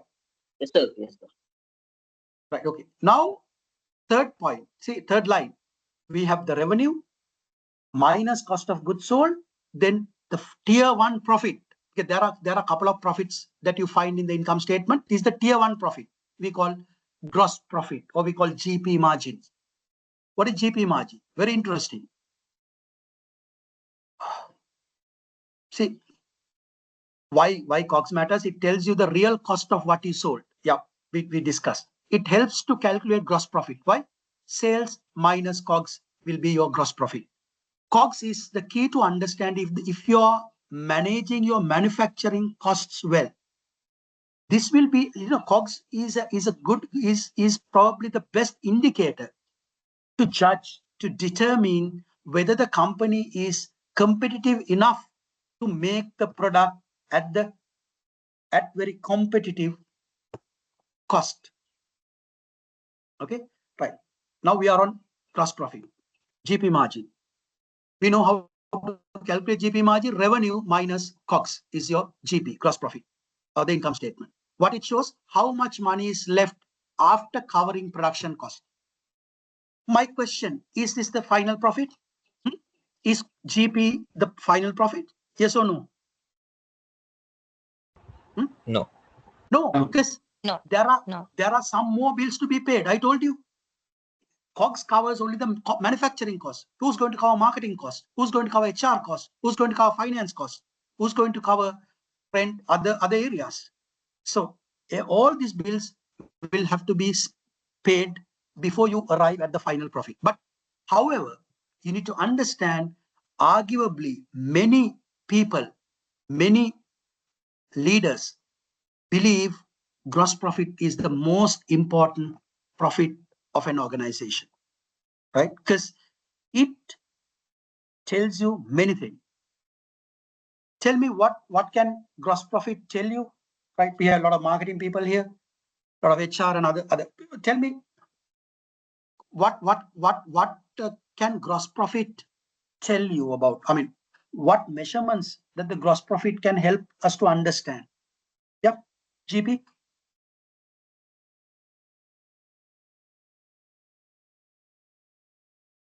Yes. Common sense. You don't need to know accounting to know these things. Where's the profit margin? Yep, that's what profit. What does that profit margin tell you?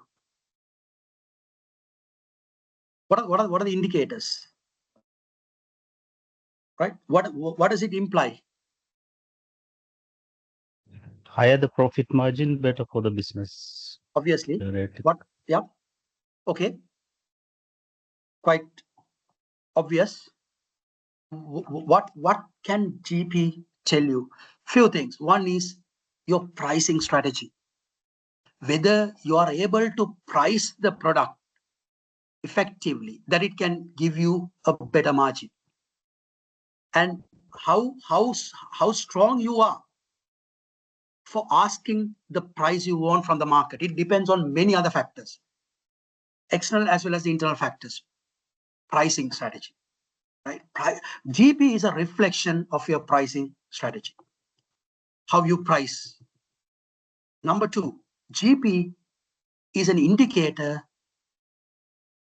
of, or a driver of your final profit, because out of gross profit only, you're going to now pay all the other expenses which are not covered by the COGS. Whether it is strong enough, large enough, that it could settle the other bills of the company. And finance people know GP will tell you the amount of investment in the long run the company would require. Right? That little technical. let's just forget about for the time being. For the time we understand, everybody, your pricing is a reflection of your pricing strategy. Low GP mean you're weak in your pricing strategy, or you're excessively exorbitant in your manufacturing cost structure. One of the things. But ultimately, say you have your cost, but still if you're not in a position to charge the price you want, maybe due to other factors, competition, market structure, right? Bargaining power of the customers. It could be many reasons. But GP is a reflection of your pricing strategy, something that you need to understand. Right. That GP, then you have out of your gross profit, then you start deducting the other expenses. When I say other expenses or non-manufacturing expenses. Let's say the salaries of non-manufacturing staff, right? Rent of the place occupied by non-manufacturing teams, your distribution cost, your marketing, advertising, all that cost, all the other salaries of non-marketing or non-manufacturing people, right? Altogether, those bills are just coming just after gross profit, which will be determined your ultimate profit after deducting from the gross profit. Now here, 2, 4, altogether, this amount, you have 9,000 gross profit, you deduct 2,000, 4,000, 6,000, and then 6,500, 6,800. This is the total operating expenses is at 6,800. You deduct 9,000. So you deduct operating expenses 6,800 out of 9,000. You get your operating profit as the 2,200. To determine the size and the attractiveness of the net profit depends on the size of your gross profit. The gross profit is determined by your pricing structure as well as your other efforts to sell more. Marketing efforts, product being innovative, right? Maybe a series of other factors altogether. Okay, right.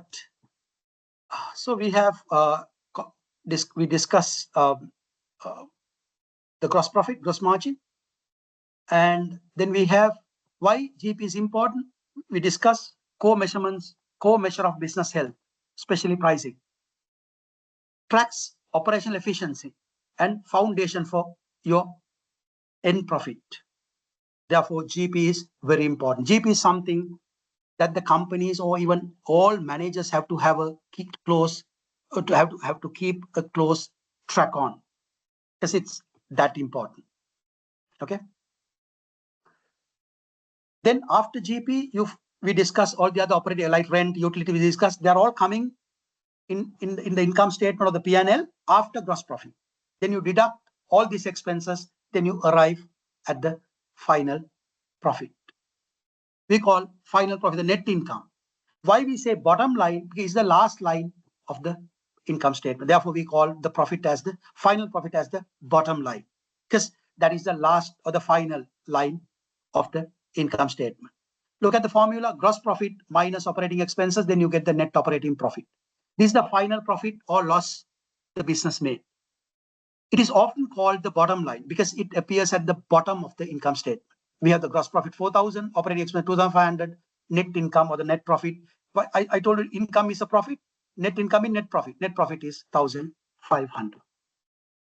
So I can show you a real life income statement, like we saw the balance. Look at this. Look at same line: revenue, cost of sales, gross profit, other income. See all this.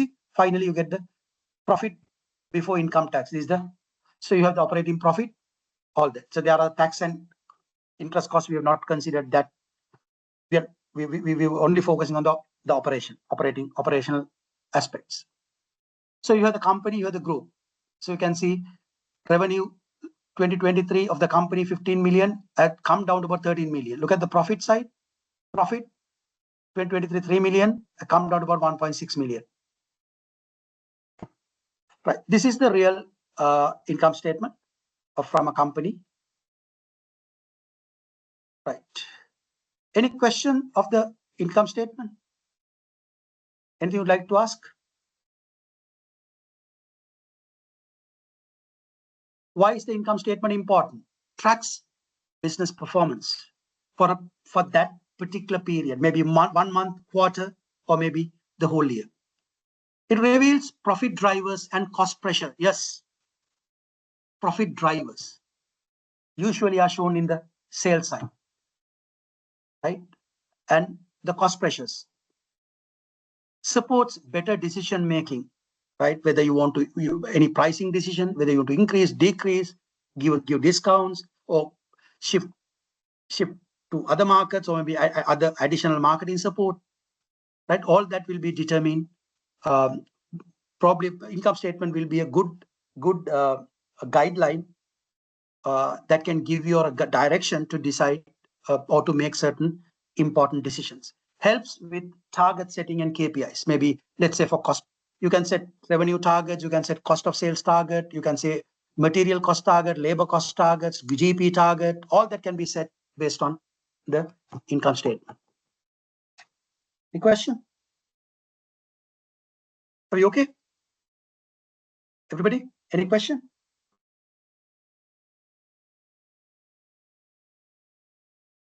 All good? Oh, utterly confused. I don't hear any of your voices. Are you okay?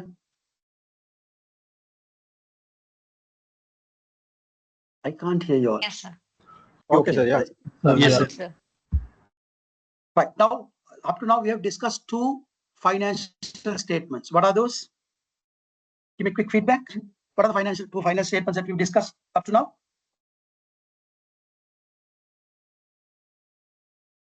Come on. What are the 2 financial statements that we have discussed up to now? Cash flow statement. Oh, cash flow. No, we did not discuss the cash flow statement. Balance sheet. Income statement. Balance sheet and the balance sheet and the income statement. What are the three elements in the balance sheet? What are the out of 5 elements of the accounting? 3 elements are appeared on the balance sheet. What are those 3 elements? Assets and Assets, assets. Liability. Liabilities.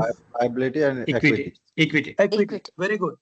Okay. What are the 2 elements that are appearing on the income statement?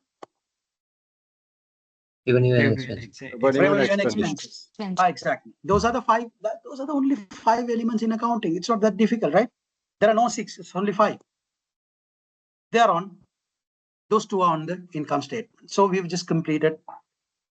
Knowing those 2 statements, maybe what do you call? At a level that a non-finance person should know. There are a lot of technical aspects that we are not going to discuss those things. Those are for accountants, but leave that part with accountants. But you need to know things that we just discussed. Right. Then the third financial statement is the cash flow statement. Right. Now I have a question for you. See, now we have the income statement to give income statement that could give us the profit or the loss. There you find revenue and expenses. Then what is the need to have another report of cash flow statement? You know your profit, you know your revenue, you know your expenses, you know your profit. Then why do you need another statement called cash flow statement? Because profit is an accounting concept, not necessarily cash. Income can be hidden in things you're spending. You made money and you reinvested it and so on. So it's not necessarily cash. Very good. Very good. See, accounting, as he said, accounting records transactions on a specific base called accrual. We call accrual accounting. Accrual means the opposite of accrual is the cash base. Accounting always goes by accrual principle. Now, for an example, a revenue is recorded when it is earned. Now, for an example, you sell a product. Understand? So another area where understanding of accountant or finance people and non-finance people largely become what do you call? That creates a huge gap. This is another area where if you don't understand, you will not understand how this game is played. See, what revenue is recognized, follow me closely, a revenue is recognized by accounting when it is earned. Example, you sell a product on credit. When you generate the invoice and when the goods leave your warehouse, you immediately recognize just as a revenue that will be recorded, final recorded, or will be added to your income statement as under top line sales. But you have not received the cash because you have sold on credit. Cash will come after 30 days, how you have agreed with the customer. Then the question is, accounting recognizes a revenue when it is earned, not when it is paid. Therefore, there is a huge difference between the revenue and the cash. Need to understand. That's a huge gap.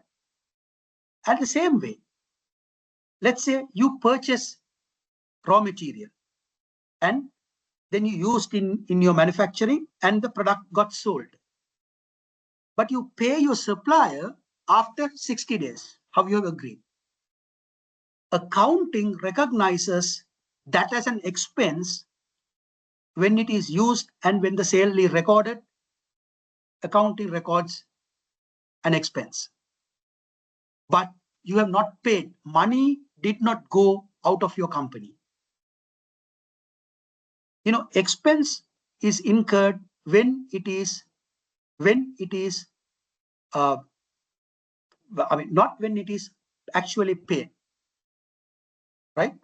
When the purchase happened at the time the goods arrived to your listings and you used this for a product that got sold in that particular period, you recognize it, but you're not paid. So therefore, there is always a huge difference between profit and cash. Why? Revenue and payments are different. Revenue and receipts are different. And expenses and payments are different. Therefore, always there is a huge difference between profit and cash. There is always a possibility that a company that is profitable can run out cash. Therefore, just because that the company is profitable, don't think that the company has cash. Company can go company can run out of cash. That is why in certain businesses, they don't allow companies to grow faster. Now, for an example, let's say salespeople want to sell more, quite obvious. Then what happens? One of the triggering point is that they say, if you offer longer credit period, you can sell more. Then what you do? You say, right, okay, offer a longer credit period and sell. Then you sell more. From 30 days credit period, you agree 90 days. You're going to get money after 90 days. Your sales are high now. For you to support, for that growth to support, for you to support that growth, you might sometimes want to go and borrow money. You have to pay bank immediately, but the cash is going to come quite later. So what happens? That difference, if you don't manage it, the company can, or you can actually slip into a very, very unhealthy situation of the even companies. Certain companies will go just bankrupt. The company cannot sustain the growth. Therefore, certain companies, when they grow at a higher rate, you control. The reason, if you grow at a longer credit period and lower price, lower margin, what happens? Company will go into a risk of a cash shortage. Therefore, certain companies deliberately control the growth. That is why sometimes when finance people step into the case and say, so do you think that they don't know the business? It's not the case. Sometimes lower margin, longer credit period can really kill a company if you don't manage it properly. The reason is because you think you say you can show the company is profitable. What the issue? But you need to understand being profitable and being cash rich or being the cash surplus is entirely two different story. Okay, that's a very good understanding that you need to try and develop. Okay, so that is sometimes accounting or finance people step into when you offer longer credit period or when you sell at a lower price and lower the margin. And if these if both happen at the same time, then it's a bit of a tricky formula the companies can usually manage. I mean, not that they're unusual, but you got to have a sufficient muscles to manage that sort of a situation. If not, company can slip into a situation that it cannot, continue further. You know what I'm saying? So therefore, need to hear the lesson that you need to understand as non-finance people is that the profit and cash are two different. Just because company is profitable, it does not mean that the company is healthy. Got it? Right. So profit is one measurement. Cash. Therefore, to answer to many of these questions, you got to have the cash flow statement to understand the cash movements, where the cash was generated during a particular period and where the cash was used up. So, cash flow statement is the answer to all of these questions. Got it? Right. Let's talk about the cash flow statement. Why it is important. The cash flow statement helps answer, can the business pay its bill? Yes. Not whether the company is profitable, whether the business can pay its bills on time or when they fall due.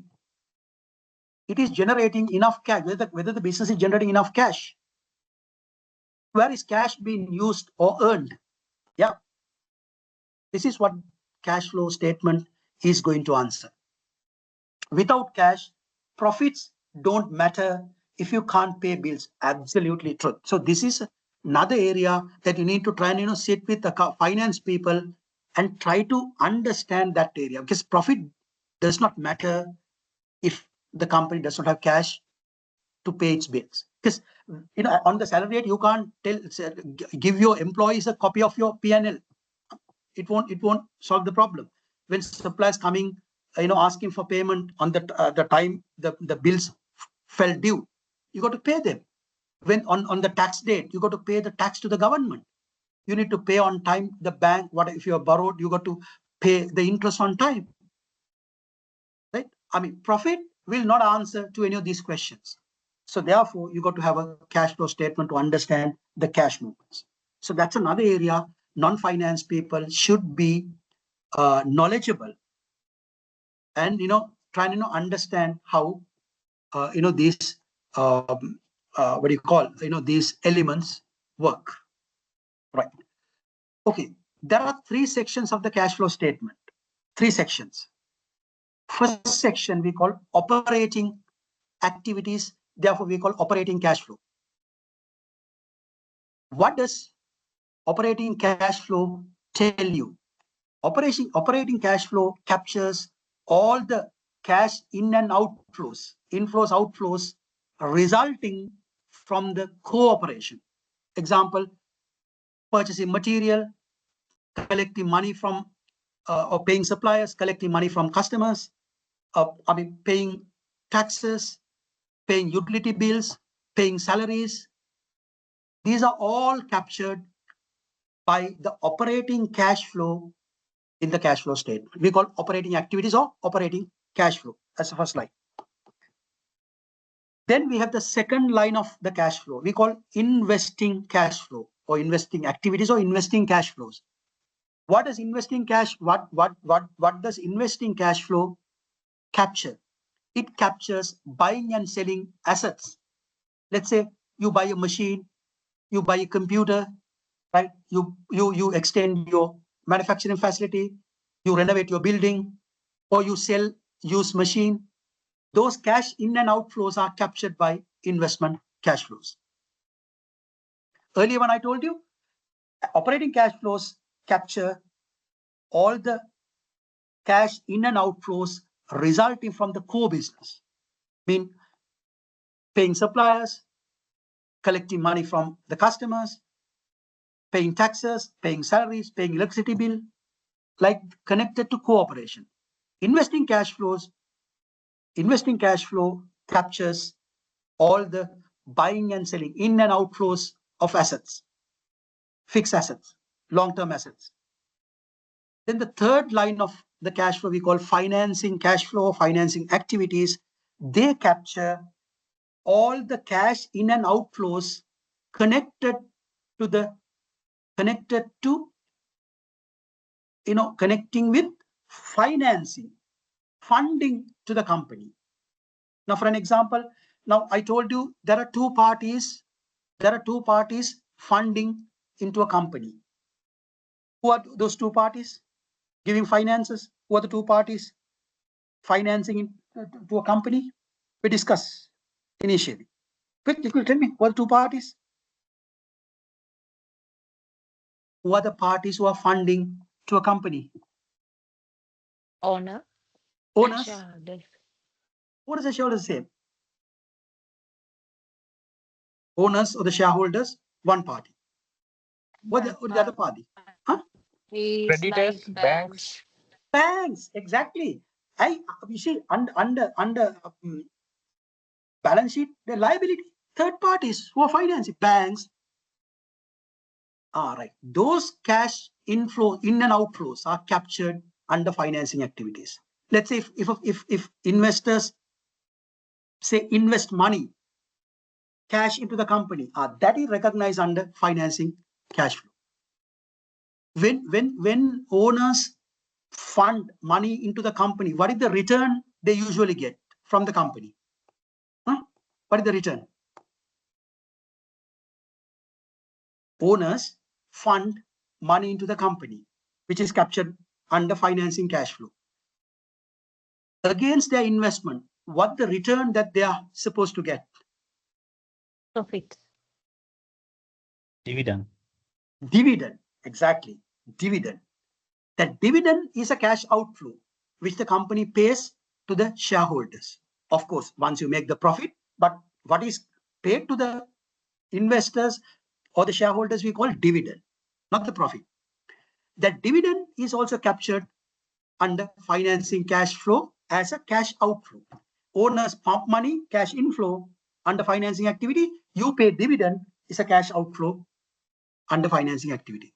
Banks, you borrow money so that money comes into the company. That's a cash inflow under financing activity. You settle the loan. That's a cash outflow resulting from the coming under investment activities as a result of your borrow or against your borrowing. Got the point? There are three cash flows under in the cash flow statement: operating cash flow, investing cash flow, financing cash flow. Finally, you get show the net change in the cash over a period. Then let's say if you prepare the cash flow for a 1 month, what is the ending cash balance? At the month end, what is the cash balance you get? That cash balance will be the cash balance and in the balance sheet under current asset as cash. Got it? So if you want to see the cash flow statement, look at this cash flow statement. You find here cash flow from operating activities. You find all the, then you get the cash from investing activities, then cash from financing activities. Then finally you get the cash and cash equivalent at the end of the year. This is a cash balance. There are some more elements, but concept still applies the same. The concept holds true. Cash flow statement. So this cash flow statement only tells you the cash movements. Income statement captures revenue and expenses. It does not take any notice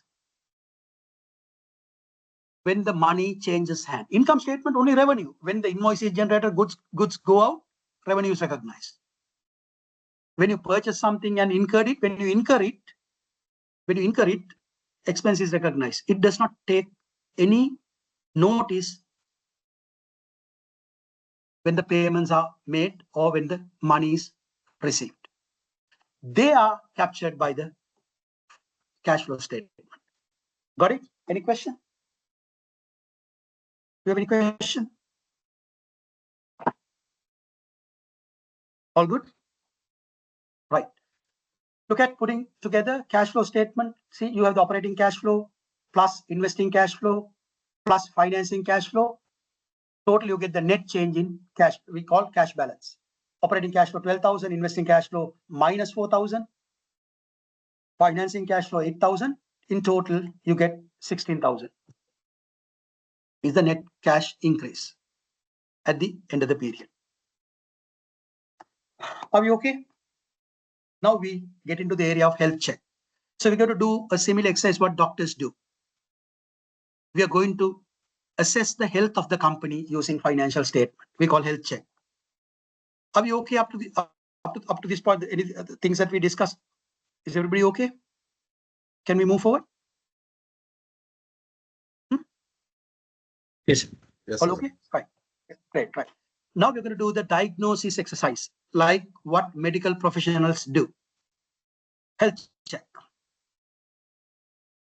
Think of it like, see, just like your doctor uses your blood pressure or heart rate to check your health. Similarly, companies also use something called financial ratios to check its performance. Look at what are the financial ratios. Ratio means mathematical relationship. What are the things that we want to check? We want to check whether the company can pay bills on time. We have ratio groups called liquidity ratio. Liquidity, another term for liquidity. Tell me quickly. When you say liquidity, what do you understand? Liquidity? Huh? Liquidity. What do you understand when you say liquidity? Yeah. Easily Come on. converted into cash. Cash. Yeah. One word, cash. We are trying. We want to understand the cash position of the company. One ratio group. One test report category. Are we making enough profit? Then we have profitability ratio. Here you need to understand, as we discuss, profit and cash are entirely two different things. Are we carrying too much debt? Debt means loans. Are we carrying too much loans? Then we call leverage ratio, or we call debt ratio. Are we using our resources efficiently? Then we have efficiency ratios. Is the business worth for investors? Then we have called return ratios. Here, let's quickly work out some ratios. Just get hold of a calculator, or maybe you can use your phone. We have to quickly calculate few ratios for you to understand how they. See, we have simple financials. So here we have the income statement, simple income statement, and we have simple balance sheet. Based on these two, we are going to calculate few ratios quickly and understand this one. So turn your phone into the calculator mode.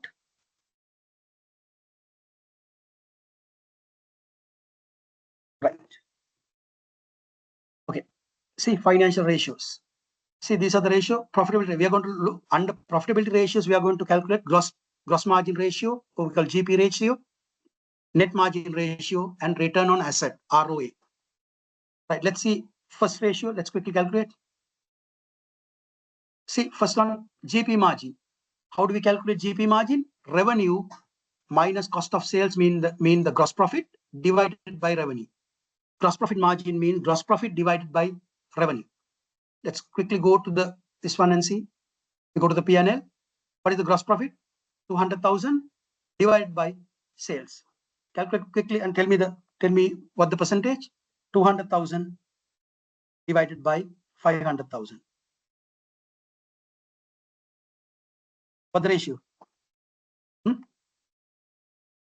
40%. Correct? Am I right? GP margin ratio is calculated. GP, gross profit, divided by the revenue. Gross profit 200,000 divided by revenue 500,000. Then the ratio is 40%, which means when you sell 100 worth, if your sales are 100, your GP margin is 40. right? And then we calculate the net margin, net profit margin. Let's go to the P&L once again. Your net profit is 50,000. Last line, divide by sales. As it is, what the percentage? 50,000 divided by 500,000. Come on. What's the margin? NP margin. 50,000 divided by 500,000. Yeah. What's the percentage? 50,000 divided by 500,000. Do you want to? 10%. Do you want just 10%? Yeah. You don't have to be accountants to calculate these ratios, huh? These simple math. Right. Then we have ROA, return on asset. Mean how do you calculate return on asset? Return on asset. Examples here. Return on asset. Net income divided by total assets. Net income from the income statement, total assets from the balance sheet. Let's quickly calculate. Net income 50,000 divided by, say 50,000 is the net income divided by total assets from the balance sheet. Look at here, total assets this side, left side, total asset 400,000. What's the ratio?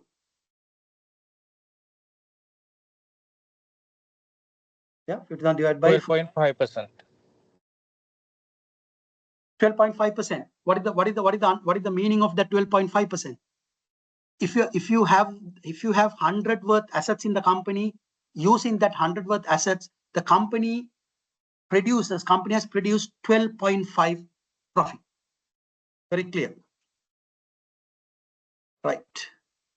And then we have profit margin ratios are complete. Then liquidity ratios. We have current ratio. What do you mean current ratio? Very simple. Current ratio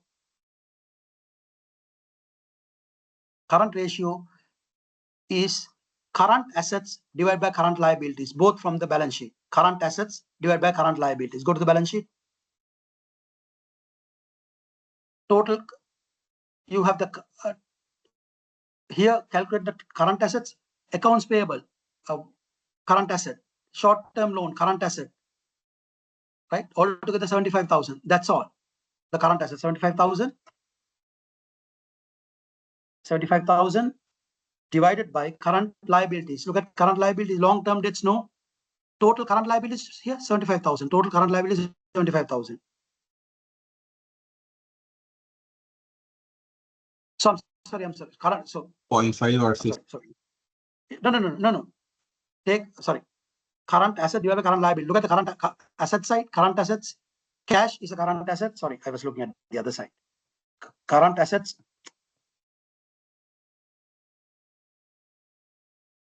You have the current assets, cash 20,000, accounts receivable mean another current asset, inventory another current asset. Total current asset 100,000 here.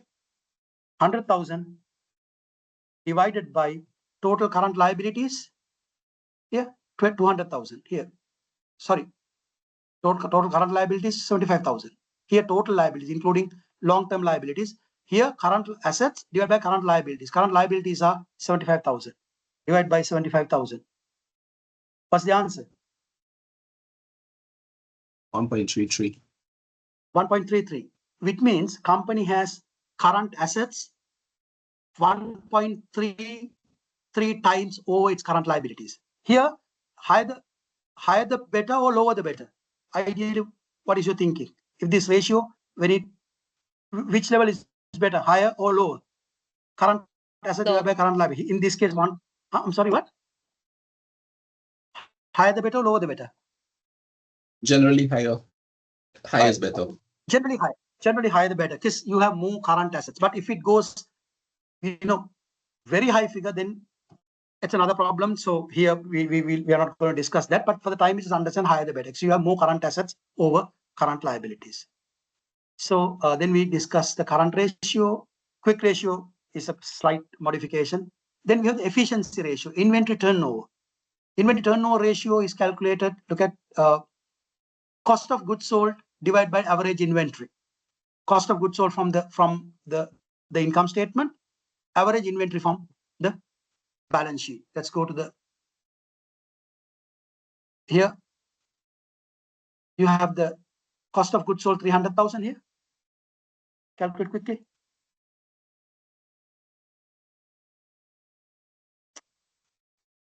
$300,000 divided by inventory. Go to the balance sheet and see what the inventory under assets. Here, inventory 40,000 divided by 40,000. What's the answer? 7.5. Is that correct? 7.5. Yes, sir. Yeah. What's that 7.5. mean? What is the meaning? Inventory turnover mean? Yeah. Yes. What's the meaning? Inventory has been turned over during the period at least 7.5 times. Sale of it. Absolutely. So absolutely, the company has been able to turn around or the turn inventory into 7.5 times during the year. Higher the better, lower the better. Usually, this ratio, higher the better, lower the better. High is better. High is better. High is better. Mean more sales. Absolutely. More high mean more sales. And the more Yes. you turn inventories, the more sales that's going to be recorded. Yeah. I'm running through this little quickly because little mathematics, huh? Not very difficult. Then you have the leverage. Leverage mean risk. Debt to equity. Debt mean third parties financing. Equity means shareholders financing. We always capture what is the debt over equity. Third parties funding against shareholders funding, or third parties ownership of the asset versus shareholders ownership of the asset, like we discussed earlier. Debt to equity. Let's go to this one. Okay. Financial statement. I'm sorry. Yeah. Debt to equity. Yeah, debt and both from the balance sheet. Debt here, look at the long-term debt to 125,000 here. 125,000 divided by equity. This side. Asset, total current asset, PPE, total assets. Equity side, you find here 200,000. Yeah. Total equity 200,000. Debt 125,000, equity 200,000. Then you get, what's the percentage? 62.5. Yes, sir. Yeah, which means your debt portion is about 62.5% of the equity portion. Here the equity is higher, but see, debt portion is about 62.5%. If the equity is 100, debts are 62.5. That's the common understanding. So likewise, we calculate these ratios. Then after calculating these ratios, what do we do? After calculating these ratios, what we usually do, we compare these ratios with the company's performance, same ratios previous year, and see whether the company has done better. Number one. Number two, you compare those ratios with the competitors if their ratios are available to see how competitive you are in the industry. And those ratios are compared or benchmarked against the industry's standard ratios to see how competitive you are. Also, those ratios are calculated based on the best practices of the industry, or maybe certain the published ratios to see where you are in terms of other players, maybe in your own market or maybe other markets, right? So that's what you usually do after calculating these ratios. It's just like a health check, and to see whether the company remains healthy, right? So that part is, I actually ran through it because this is a long area, but for you to get a simple understanding, if you are interested now, you can start watching videos. Enough videos are available on the net, on YouTube, and you can just watch some videos on ratio analysis, financial ratios, right? Then you can get a more or the better understanding. I'm just running through because we are also running out of time. I have just little less than half an hour to complete. So I have to then I have just one more area to discuss. Okay, up to this point, any question you have? Are you all okay? Everybody? Are you okay? Yes, sir. Right. Okay. The last area is cooking the books. This is an important area that managers or maybe as leaders of the company should know. Since now we know the financial statements, so we have basic understanding of the financial statements, but you need to know how or areas where financial statements can be what do you call, can be manipulated badly for different purposes. Certain companies, in the even it's happening, they manipulate accounting and financial statements, maybe just to hide the real situation and to gain or to get undue advantages. So therefore, we should know the possibilities that accounting can be manipulated. So of course, that's a highly technical area. So you got to have a lot of accounting knowledge to understanding this. But for you just to know these things are possible, and there is always a room that these things could happen. And also worst cases and some real life cases where companies manipulated accounting, manipulated financial statements, and ended up becoming disasters. And disasters for almost all the stakeholders. So that is why we call cooking the books, mean manipulation. Common tricks used. See, you need to understand what are the common tricks that are used to manipulate. And you need to understand these are frauds. These are accounting frauds, illegal things.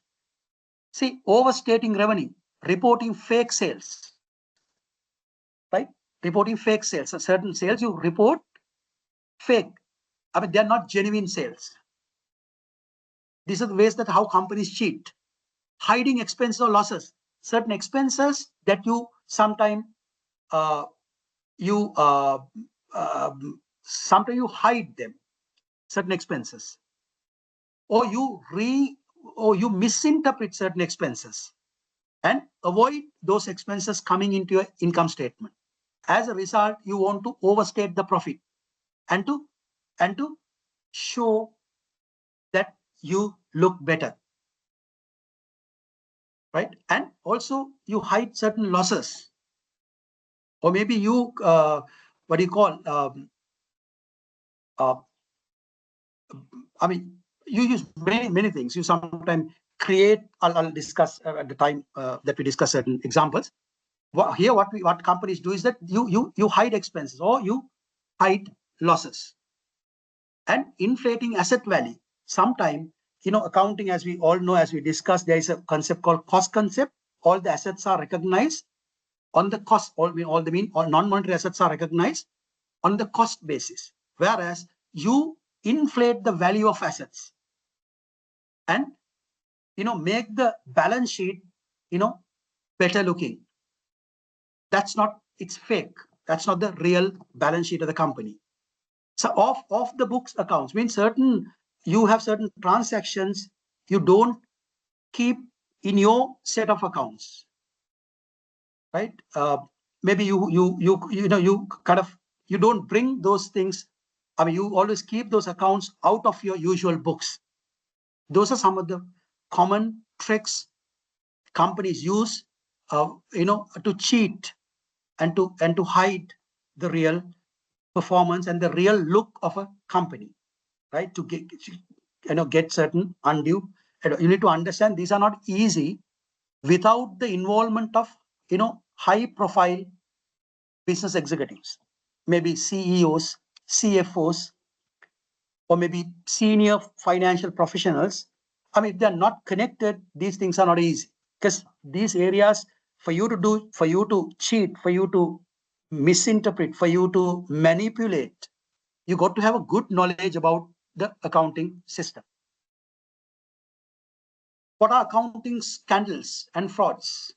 See, when companies lie or cheat in their financial statements to look healthier or more profitable than they really are, right? The key reasons why they happen: to attract investors, to boost stock prices, share prices.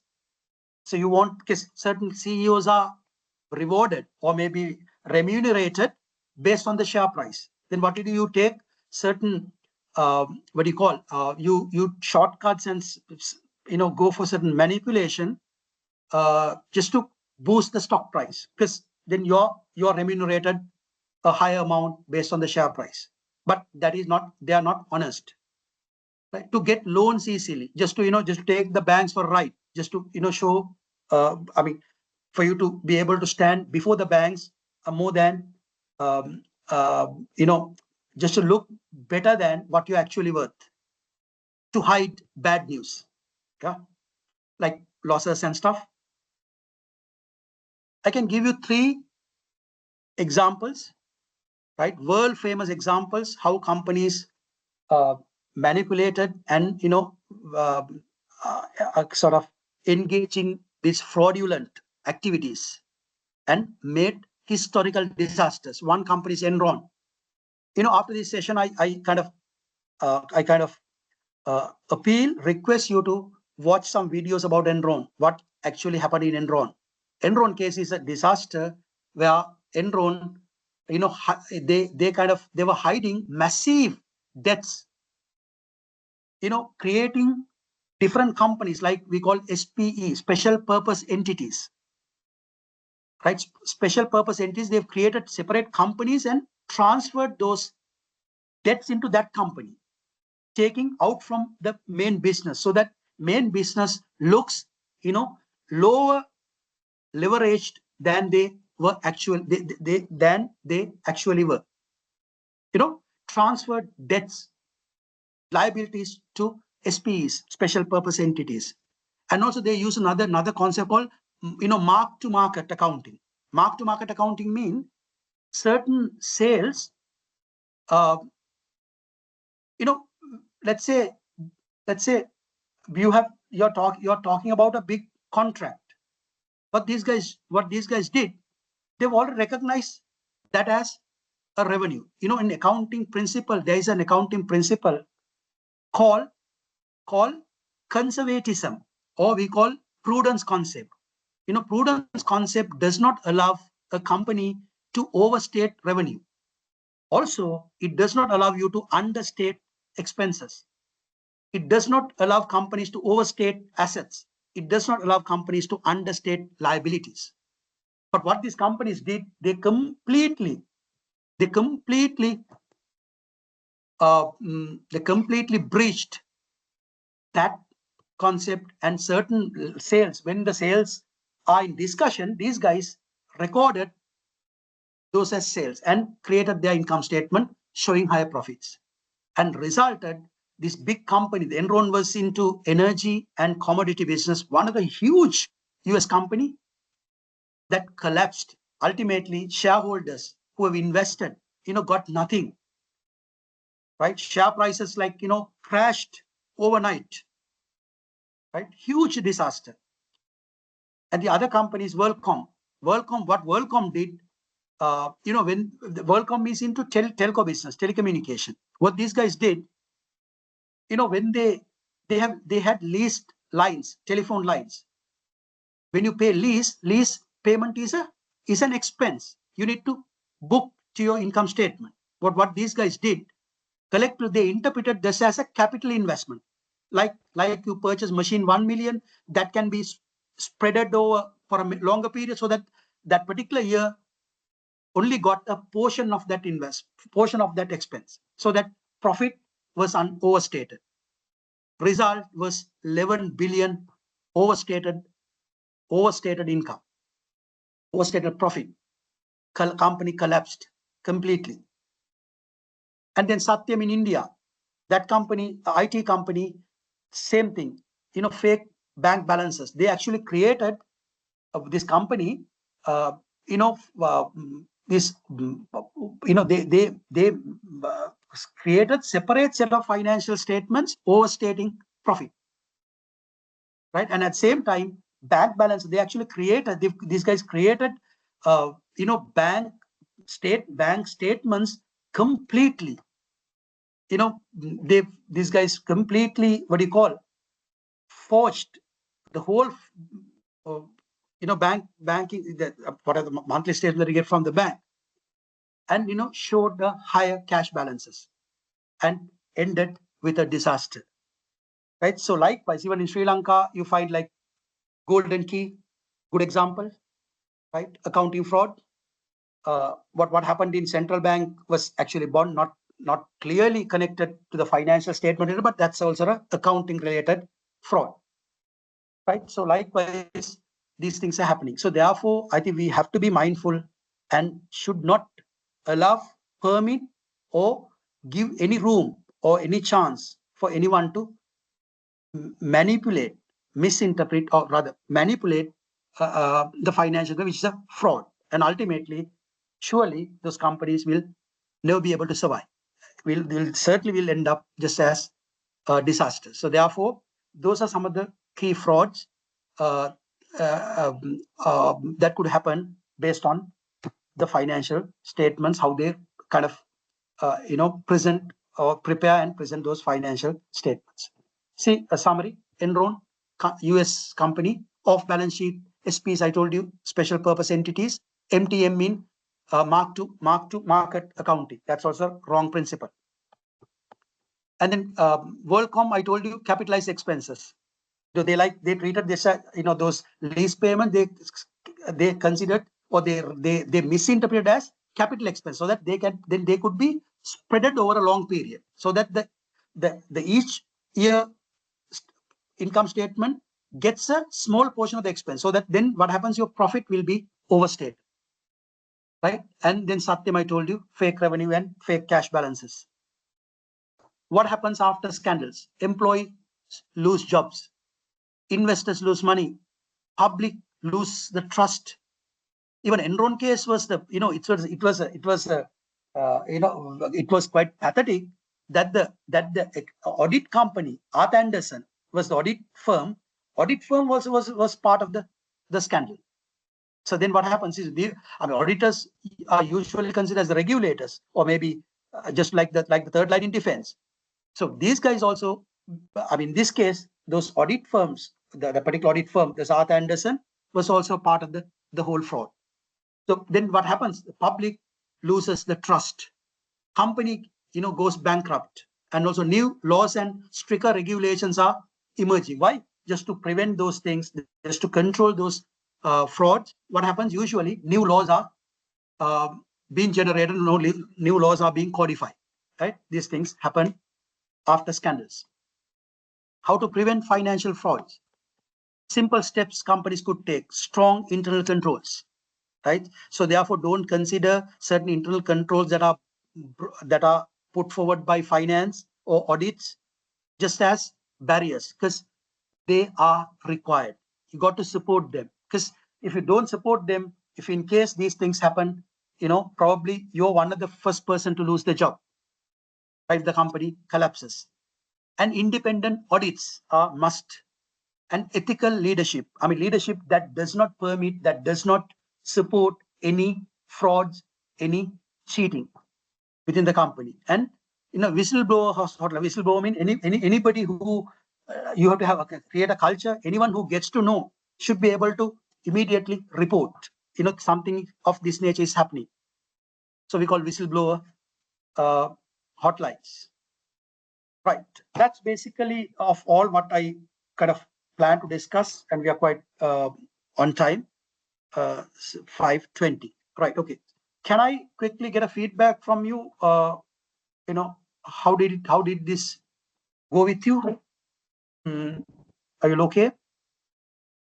Did you all understand, or did you all get any, in the sense, do you guys find this benefit or beneficial to you? And did you acquire a new knowledge? Yeah. Yes, sir, it was a very useful session. We went through some things which we didn't know. So for me, it was very useful. What's your background, Shah Prakash? I'm in a renewable energy sector. Okay, no, what's your background? You're into which what's your I'm in background? occupational health and safety. Yes. Health and As a- safety. Okay, Yes. interesting. Yeah. Can I get a few more feedback? How did it go with you all? Was it okay, or was it too fast or too slow? Anyway, this recording will be available, so you all can ask for the recording. So if you all can just go through it, leisurely. So that could be provided. Sir, it was Yeah. yes, sir. It was very useful for me as an IT guy. I'm a non-financial person, so it is very helpful for me to understand what is going on in our company, sir. Okay, superb. I'm happy to hear. Nazir, now you must start now looking into financial statements. Put yourself more into understand. Then you'll improve your knowledge further. Otherwise, I mean, just try to Yes, understand sir, maybe yes, your sir. company, the companies you know about. Yeah. So that then that Yeah. will definitely improve your knowledge. Yeah. Yes. Yes, sir. Thank you. Yes. Okay. Any more? Yeah. Just two more feedback. How did it go? Just for me to, then we can also improve from our side in future webinars, how we want to get a structure better. Sasindu, Prageet, would like to hear any lady. I did not hear the ladies. Yep. How did it go? Maybe from marketing. Anyone from marketing? Who's here?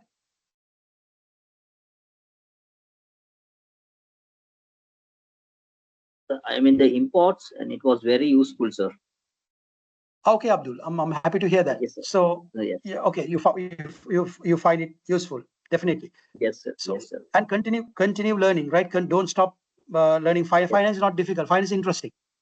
Yes, sir. Yes, Right. sir. Let's see, sir. Yep. Okay. Thank you, Yep, sir. definitely. Thank you. Okay. Yeah. Just one more feedback before we can wrap up our discussion for today. Any lady? Yes, sir. This is very useful lessons. It is enhanced my knowledge. I'm in Nilusha, what's supply chain. Your supply chain. Okay, great. Yes.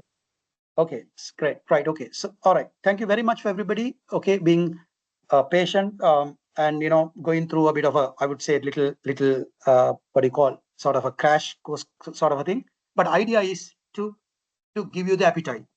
If you start liking finance, you all will definitely, you all will continue to learn or maybe study, look for more opportunities that could enhance your finance knowledge. That is what the objective of today's session, right?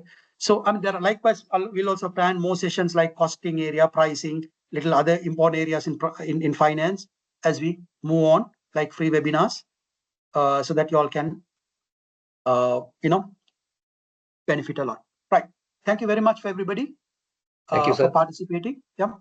And continue. Thank you, sir. Yeah, continue to learn finance. That's all my that's my the request, right? So you all will find this more interesting, and it's definitely going to make you all better managers. Thank you. Thank you, sir. Thank you, sir. Thank you, sir. Thank you, sir.